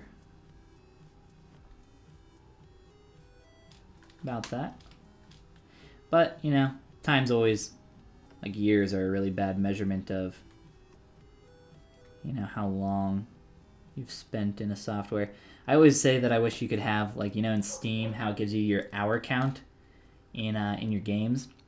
I wish that happened in ZBrush. I wish I could get an hour count of how long I've been using the software, like how many hours I've racked up. That'd be really, really fun to know. Maybe it's like calculated somewhere in the back, but I've updated and uninstalled and reinstalled ZBrush so many times that there's no way I could ever know.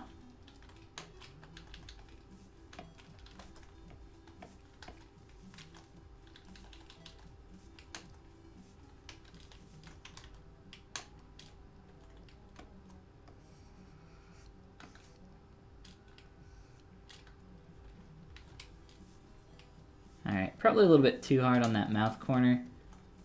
I'm going to leave that for now. Come on, there we go. Alright, so we have about 30 minutes left before I have to make room for the next sculpture. And based off of taking a step back here, there's quite a few changes that we can make up here to the hat still to continue pushing that. Proportionally, it's quite a bit small, so I think we can make that a bit larger. And maybe start to get that secondary shape in. I'll probably wait to do that until I break symmetry to make that align with the hero angle camera view here. Oh goodness. But yeah, let's work on some other stuff. I want to create him a little tie here next, I'm thinking, after I scale up our hat ever so slightly.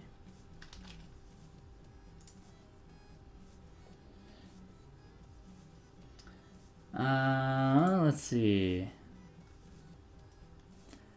Oh, Steam rewards. I don't even pay attention to Steam rewards. No, I don't mean a reward system. I mean, I literally just want to know how many hours I have accrued in ZBrush. I think that'd be fun to know. Many days and nights sculpting in ZBrush.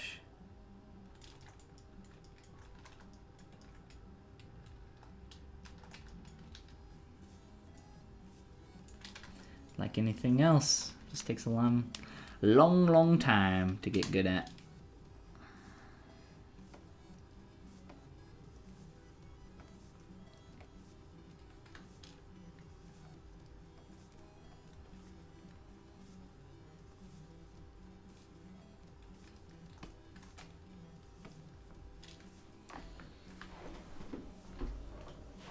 Am I going to do the eyelash thing? I'm not sure what you mean by the eyelash thing. He already has eyelashes, though. I don't think I'm missing anything there.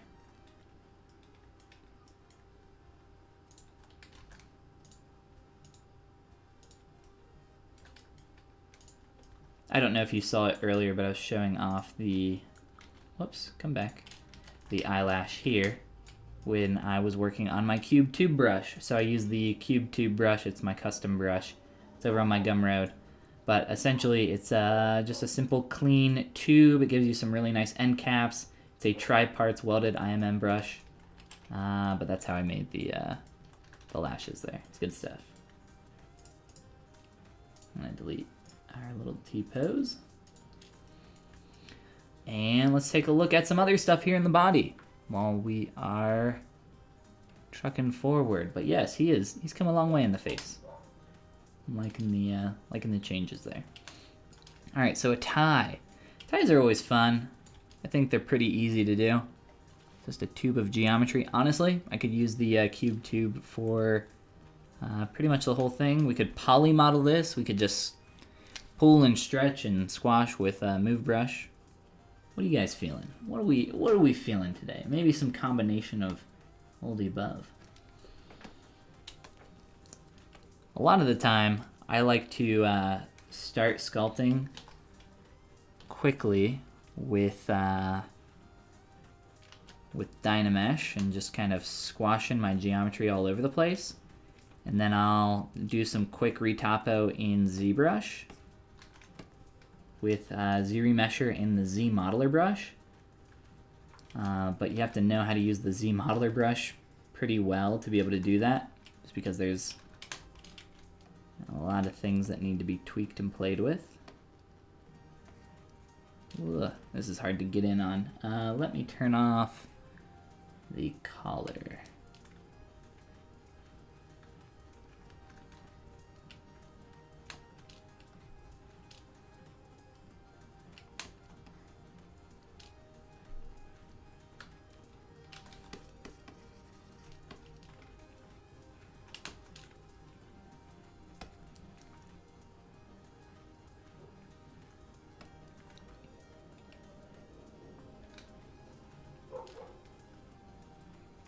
And I don't need to wrap this all the way around his neck. I really just need it to have the illusion of that because it's going to be tucked up under his collar, right? So there's no real reason to sculpt that all the way around there. It's kind of a waste of time, so we won't do that.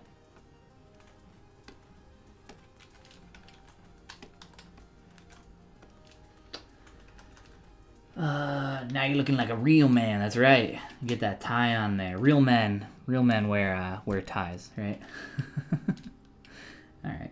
So one thing that's really important when you are doing anything that is in the family of drapery. So I would say this tie, how taut it is, or something like this bag and how taut that is in the hand. These kind of things are really important to make something feel believable. So, for example, you would definitely want the bags of, or the straps of this bag to be nice and straight. So it feels like the bag is pulling down and has a weight to it. If they were wavy or had any kind of warble to them, it would kind of break that illusion. So, same thing kind of here. This is going to be pretty tight around his neck. Shush, neighbor's doggy. It's okay. My neighbor's kid has like one of those, not an RC car, but it's like the big wheel. Is that what they're called? A big wheel? It's like one of those. A little car for a kid that they can drive around in. He's like 4. He's real cute. He's like zooming around in the yard. I can hear him. My neighbor's dog's going insane. But anyway, you always want this stuff to feel nice and taut, or else it's not going to feel believable. So even for simple stuff like a strap, you gotta make that feel nice and good, nice and believable. Let's do a mirror and weld. And let's kind of clip this up. So I'm gonna try, let's see. Oh no.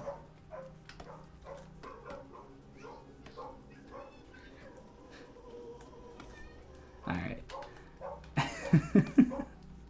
They're going nuts.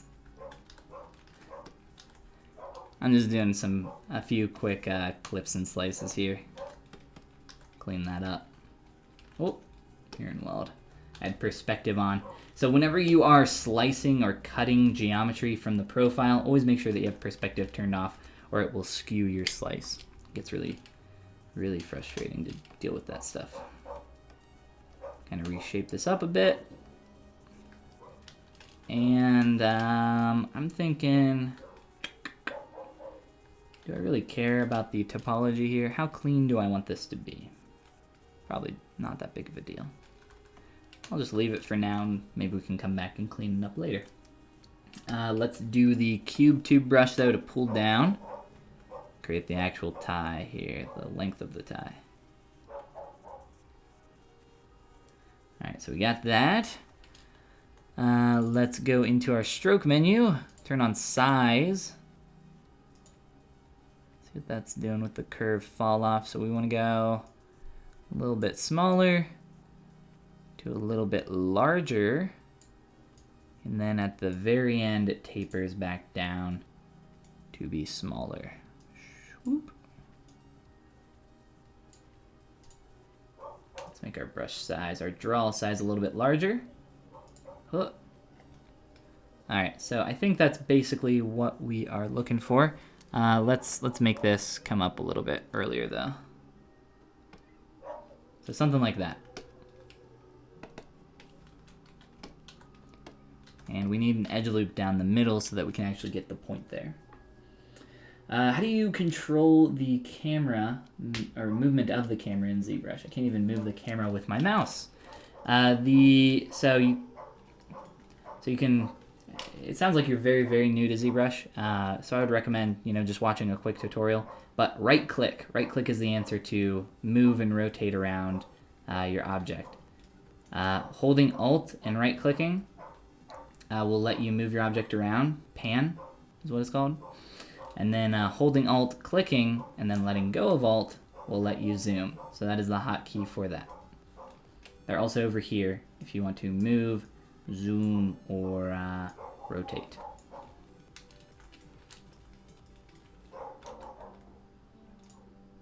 But yes, I would highly encourage you to check out some introductory tutorials. I actually have a quick start course over on my Gumroad. But if you want to take the time to go through the,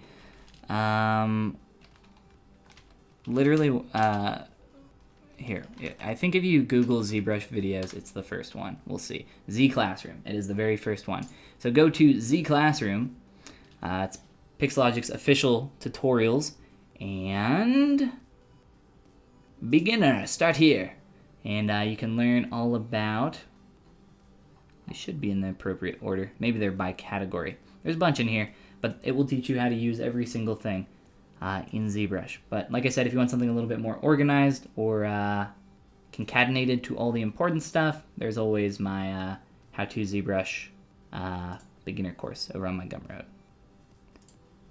But I always encourage people to go with the free stuff first to try it out. Same thing with the brushes.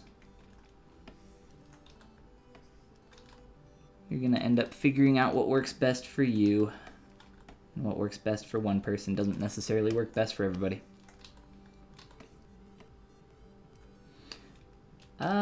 For this, I am actually going to get rid of the thickness so that I can extrude it after the fact, because I want to spend a little less time worrying about messing up my thickness, and I'll just add it later. Okay, so this needs to get a little more wide. Let's do this. Delete edge loop. Come on. Oh God. Let's do a quick save before this crashes on us. Okay.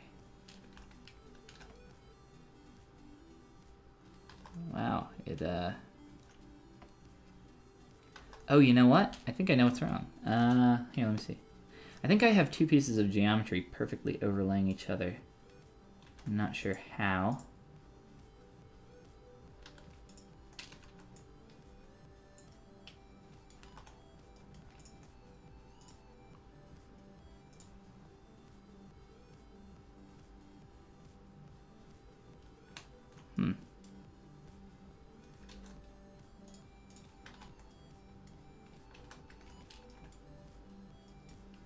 Let me try something really quick.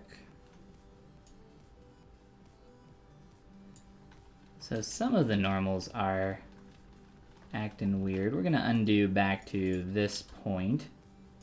Try to figure out what's going on, do some problem solving. Yeah, huh. Can I delete this edge loop? No. Yeah, look, there's like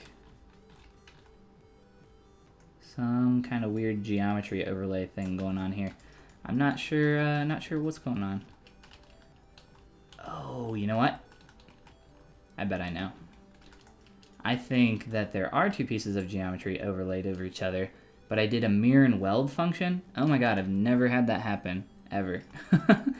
So these two pieces of geometry are overlaid over each other perfectly because when I inserted this curve mesh, I did it symmetrically.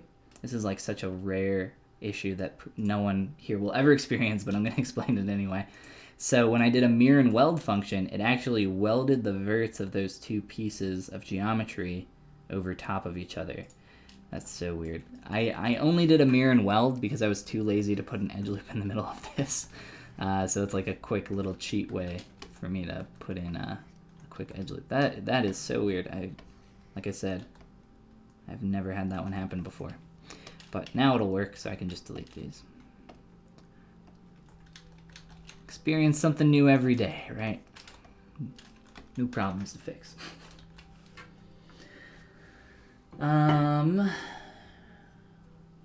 Like a blank canvas, that's right. Night Dream, yes, I used a curved tube brush to make the tie and get the taper and everything else. I'm actually just kind of correcting some of that right now, and I'm going to delete some of this and clean it up just a little. But yeah, pretty straightforward. And just from my experience, I know that I'm going to want to add in an extra edge loop down here to help retain that shape.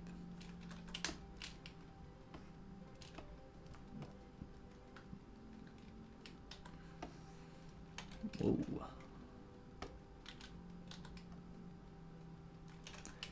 All right, so we have just about everything we need there. Now we can add our thickness back in at whatever we like. So let me just do an extrude, all polygons, and go a little bit more thick, just a little. All right.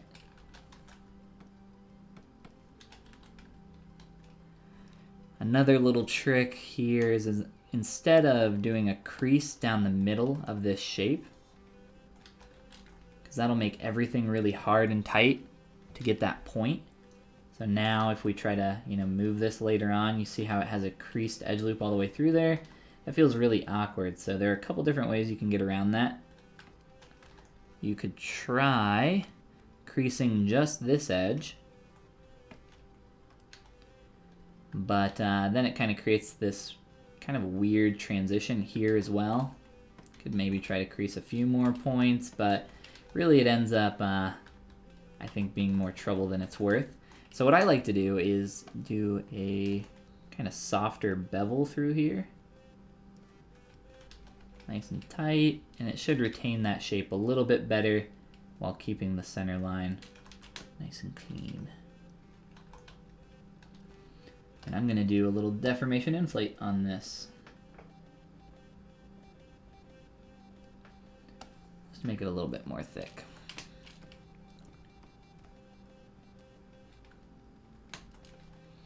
Alright, so we got pretty much all the basic parts and pieces. It's just a matter of figuring out the proportions there with the vest and everything else to get that all feeling good.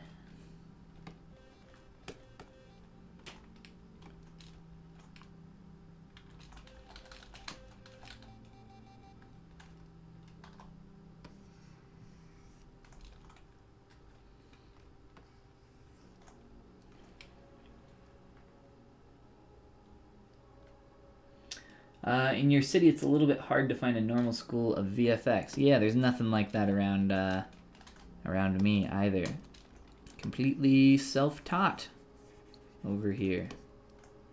I went to school for something completely different. I was doing a lot of front-end web dev and web design at that time. Discovered ZBrush and sculpted a lot. And here we are.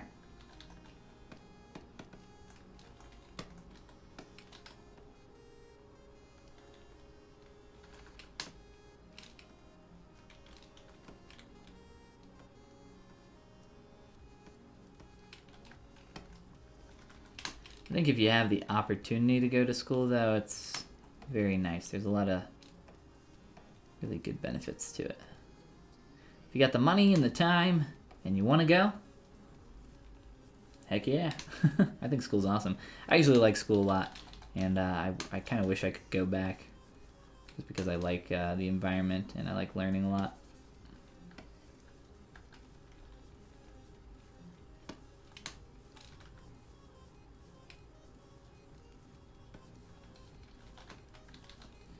That is a lot more messy than I thought it was.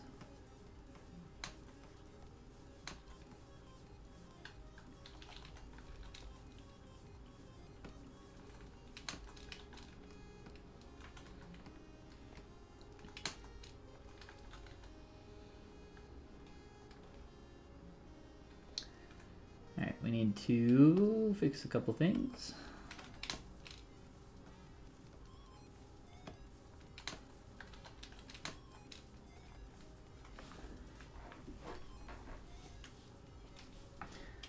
Think Tank Training Center. Yeah, if you guys got some resources you can share, absolutely.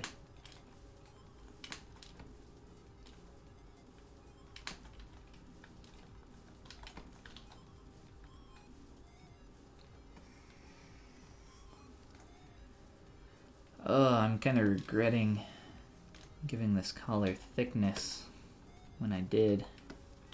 Makes it a lot harder to manipulate the geometry because you have to manipulate twice as much while retaining the thickness of your object.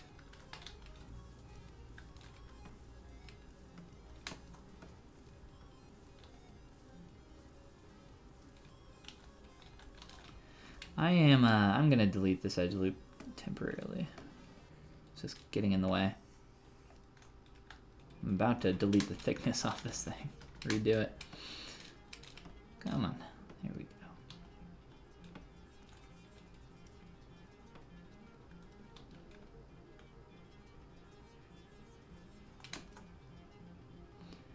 Just trying to get that up over the shoulder there. And then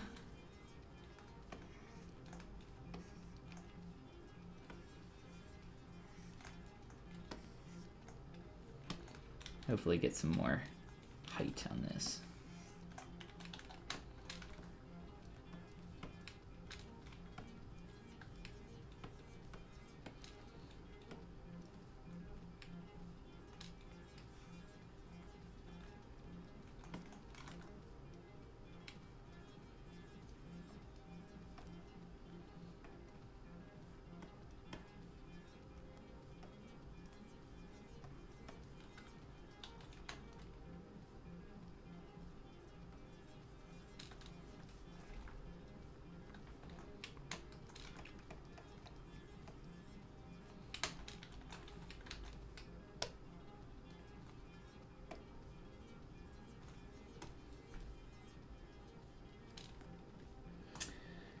In Moscow, there's a lot of things, but finding a VFX school is like finding a diamond in the rough or diamond in the glass.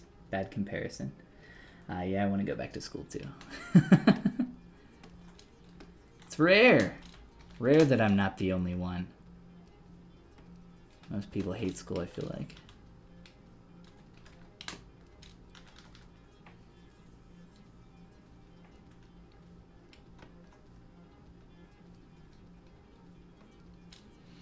There's so much content online in terms of, you know, educational stuff though. For this kind of thing, I don't really feel like you need a higher education to lead you there. And oftentimes a lot of them are worse than what you can find online. That's why I enjoy making stuff. Because that's kind of, I remember being there myself. And back when I was kind of getting into ZBrush, there wasn't a ton online in terms of tutorials or anything else. There was some stuff, but not very much. Pretty much I started with a couple books and went from there. I feel like nobody really does that anymore though. I'm really kind of noodling with this collar, but I feel like it's slowly starting to shape up and get a little bit closer to the concept, so I'm kind of happy to do so. I like to obsess over my shapes.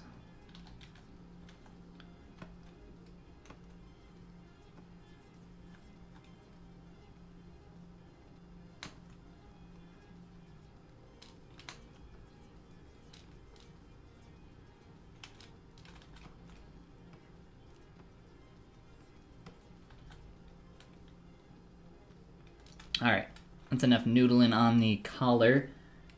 Let's take a look at some proportions here. It's always good to take a step back and look at things from a mile-wide perspective. And I think he's really starting to shape up nicely. We kind of left the shoes to die.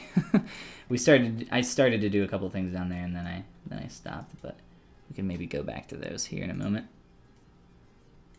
Unfortunately, I can't drop things on the canvas with live Boolean on. It tends to make stuff freak out here.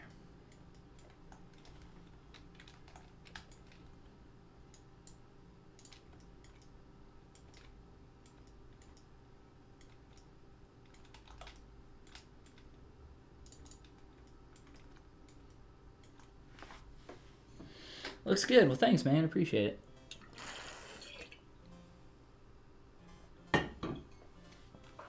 Hate school until you get out of it. That's right, yeah. I like school even when I was in it, though. I worked at my school.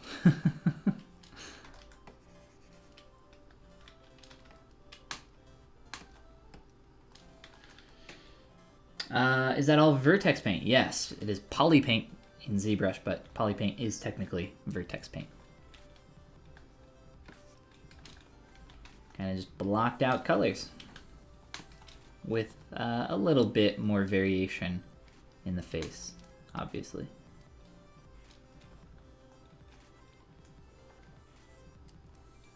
Kind of want to do this bag too, but we are actually almost out of time. I've not been keeping too good a track on that. Yeah, so Polypaint, it's called Polypaint, right? You'd think it'd be applied to the polygon, but as you can clearly see, If I try to paint on the polygon, it doesn't do anything. But if I paint there, ooh, look, it just grabbed the vert. So Polypaint is Vertex color. So if you want to paint a face black, you'd have to get the surrounding 4 verts, and then obviously they grade it out from there. But at higher resolutions, it's not really quite as much of a thing. So your paint resolution is based on what you got here in your polys.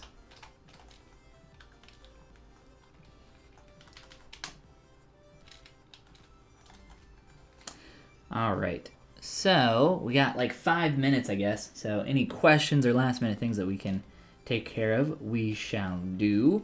I don't really want to do too much more with the profile on this guy, just because the pose indicates so much of what's going on here with his weight. Let me see if there's some quick proportional things I can fix down here.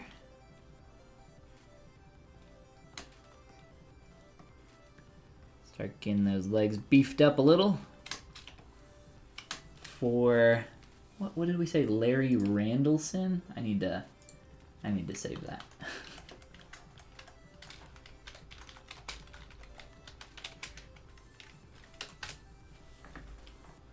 Larry Randallson. That's like one step above John Doe, but just ever so slightly.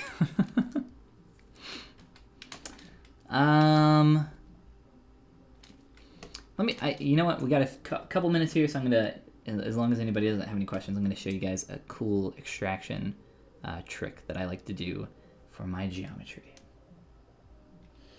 How did you do the collar? Not sure what it's called. The flaps of the shirt that's on the neck. Yes, it is indeed a collar. I used my cube tube brush. I keep talking about this thing. Gumroad, where is it? My curve brushes. So gumroad.com/Follygon curve brushes. There are 4 curve brushes that this comes with. The one here, cube tube brush. It's this brush. That is how I made a lot of different stuff on this guy. I made it because I use it all the time and I needed something to do it. But essentially I kind of drew out the curve there. Let me get rid of that modifier, sorry. So we got the curve geometry. If you've ever used a curve brush before, you can mirror that over to the other side so it links up nicely. And then I used the ZModeler brush, which is the poly modeling tool in ZBrush, to essentially give it the curve in and extruded down in, as well as the thickness and the creases and a couple of the edge loops there. If you want to learn more about the ZModeler brush, which is one of my favorite tools in ZBrush, hands down, amazing tool. If you go over to my YouTube channel or just type in YouTube, Follygon ZModeler brush, it'll probably pop up. Yeah, it's this one. It's the second one. So hard surface tutorial. It's about 3 hours long, sorry, that goes through all the ZModeler functions, as well as you get to build a clock along the way. So I think that's fun. It's always nice to have something that you are working towards in a project. But yes, let's see. All right. So let's try to do a quick little extraction here. I'll show you some stuff. Thanks a lot for the answers. No problem, San. Hope I can be a good sculptor. Well, of course you can, man. It's all just a matter of time. If I can do it, if any of the artists that you look up to can do it, you can do it too. Goodbye, Larry Randallson. Nice tie. All right. Well, let me show you guys one last little trick before I send you off. I am going to grab a couple pieces of geometry here, just as a little template. And if you have used ZBrush for a little bit, then you are probably aware of a little tool called, here, I think we'll just, let's take a step back. Then you're probably aware of a tool called extraction in ZBrush. extraction is really fun to play around with, but it can be a little frustrating sometimes. So I'm not going to do the vest shape perfectly because we don't really have enough time. So I'm just going to do just like a little ring here. So you use masks to do extractions in ZBrush normally. So I draw out my mask and click in the tool menu and click on extract, and it extracts out the geometry there. That's just a preview though, so you have to actually click the accept button here. If you move your camera, it makes that go away. But if you don't like the thickness there, if you want it to be larger or less thick, you have to sit here and play around with your little thickness slider and click extract multiple times, and that can be a little bit of a hassle. So what you can do instead is draw out your mask in the shape you want on your geometry, press Ctrl W and that will polygroup it, Ctrl Shift click your geometry, and go to Modify Modify Topology, Delete Hidden. And I'll scroll down in my display properties and just click on double so that I can see what's going on here. And now what I can do is make this geometry a little bit more clean and easier to work with. So I like to use ZRemesher, add a very low value. This is such a simple shape that 0.1 is plenty of polygons to get what we need here. So we just click it, let it calculate, gives us a little piece of geometry that I'll look at here in just a moment. Ooh, there we go. So that's what I would expect from ZModeler when your geometry has these jagged edges. See how it did that? So I said it was doing a lot better with some of the stuff from earlier, and it definitely did. But I think polygroups and edge detection have something to do with that. So if you are having that problem, you can actually just slice off your geometry really quick like that and get nice clean edges. The way I did that was with the slice curve brush. Control Shift click up here to select it. And then you can just ZRemesh without any problems. Any problems at all. But if you have a really complicated shape, you might want to spend a little bit more time, cutting it up or anything like that. So here's your geometry. We got like one try down there, which is silly. Oh, it's because the poly count was much higher than it should have been. Should have been on 0.1. Should be much more simple. So there we go. We got nice clean edge loops there. Very good stuff. And we can turn everything back on. Like I said, not the shape we want, but it's fitting the geometry nice and clean. And instead of using this little extract button here, we can go to the ZModeler brush and hover over a polygon, hold the space bar, and choose extrude all polygons. Bam. And now we can interactively just sit here and click and slide in or out, whatever you want. I obviously want to go out for my clothing and kind of figure out the thickness for my geometry, just kind of playing on that. But that's how I'm going to create the vest. I didn't really have enough time to make that specific shape because I wanted to show this off really quick. But that's the whole process. I use it all the time. I think you guys are going to get a lot of use out of it for those that are still hanging out. But I think that's a good note to end on. So I will probably play with this character a little bit more before my next stream, which will be on next Tuesday. What is that? 11th? Yes, the 11th. So just a week from today. Same time, same place, 6 o'clock p.m. Eastern U.S. time. Hopefully I'll see you guys there. If not, I'm always uploading new stuff over on my YouTube channel, so you can catch me over there. All right. Make sure we don't have any last-second questions. Is the model going to be a high-detailed one? I'm not sure what you mean by that. It's going to be as detailed as the concept over here, I guess. Fantastic technique. Awesome, awesome. And Fred says, great tricks. Awesome, Fred. Well, I'm glad that you guys were able to check it out. All right. Until next time, like I said, next Tuesday, same time, same place. I will hopefully see you guys then. Have a great rest of your night. See you guys.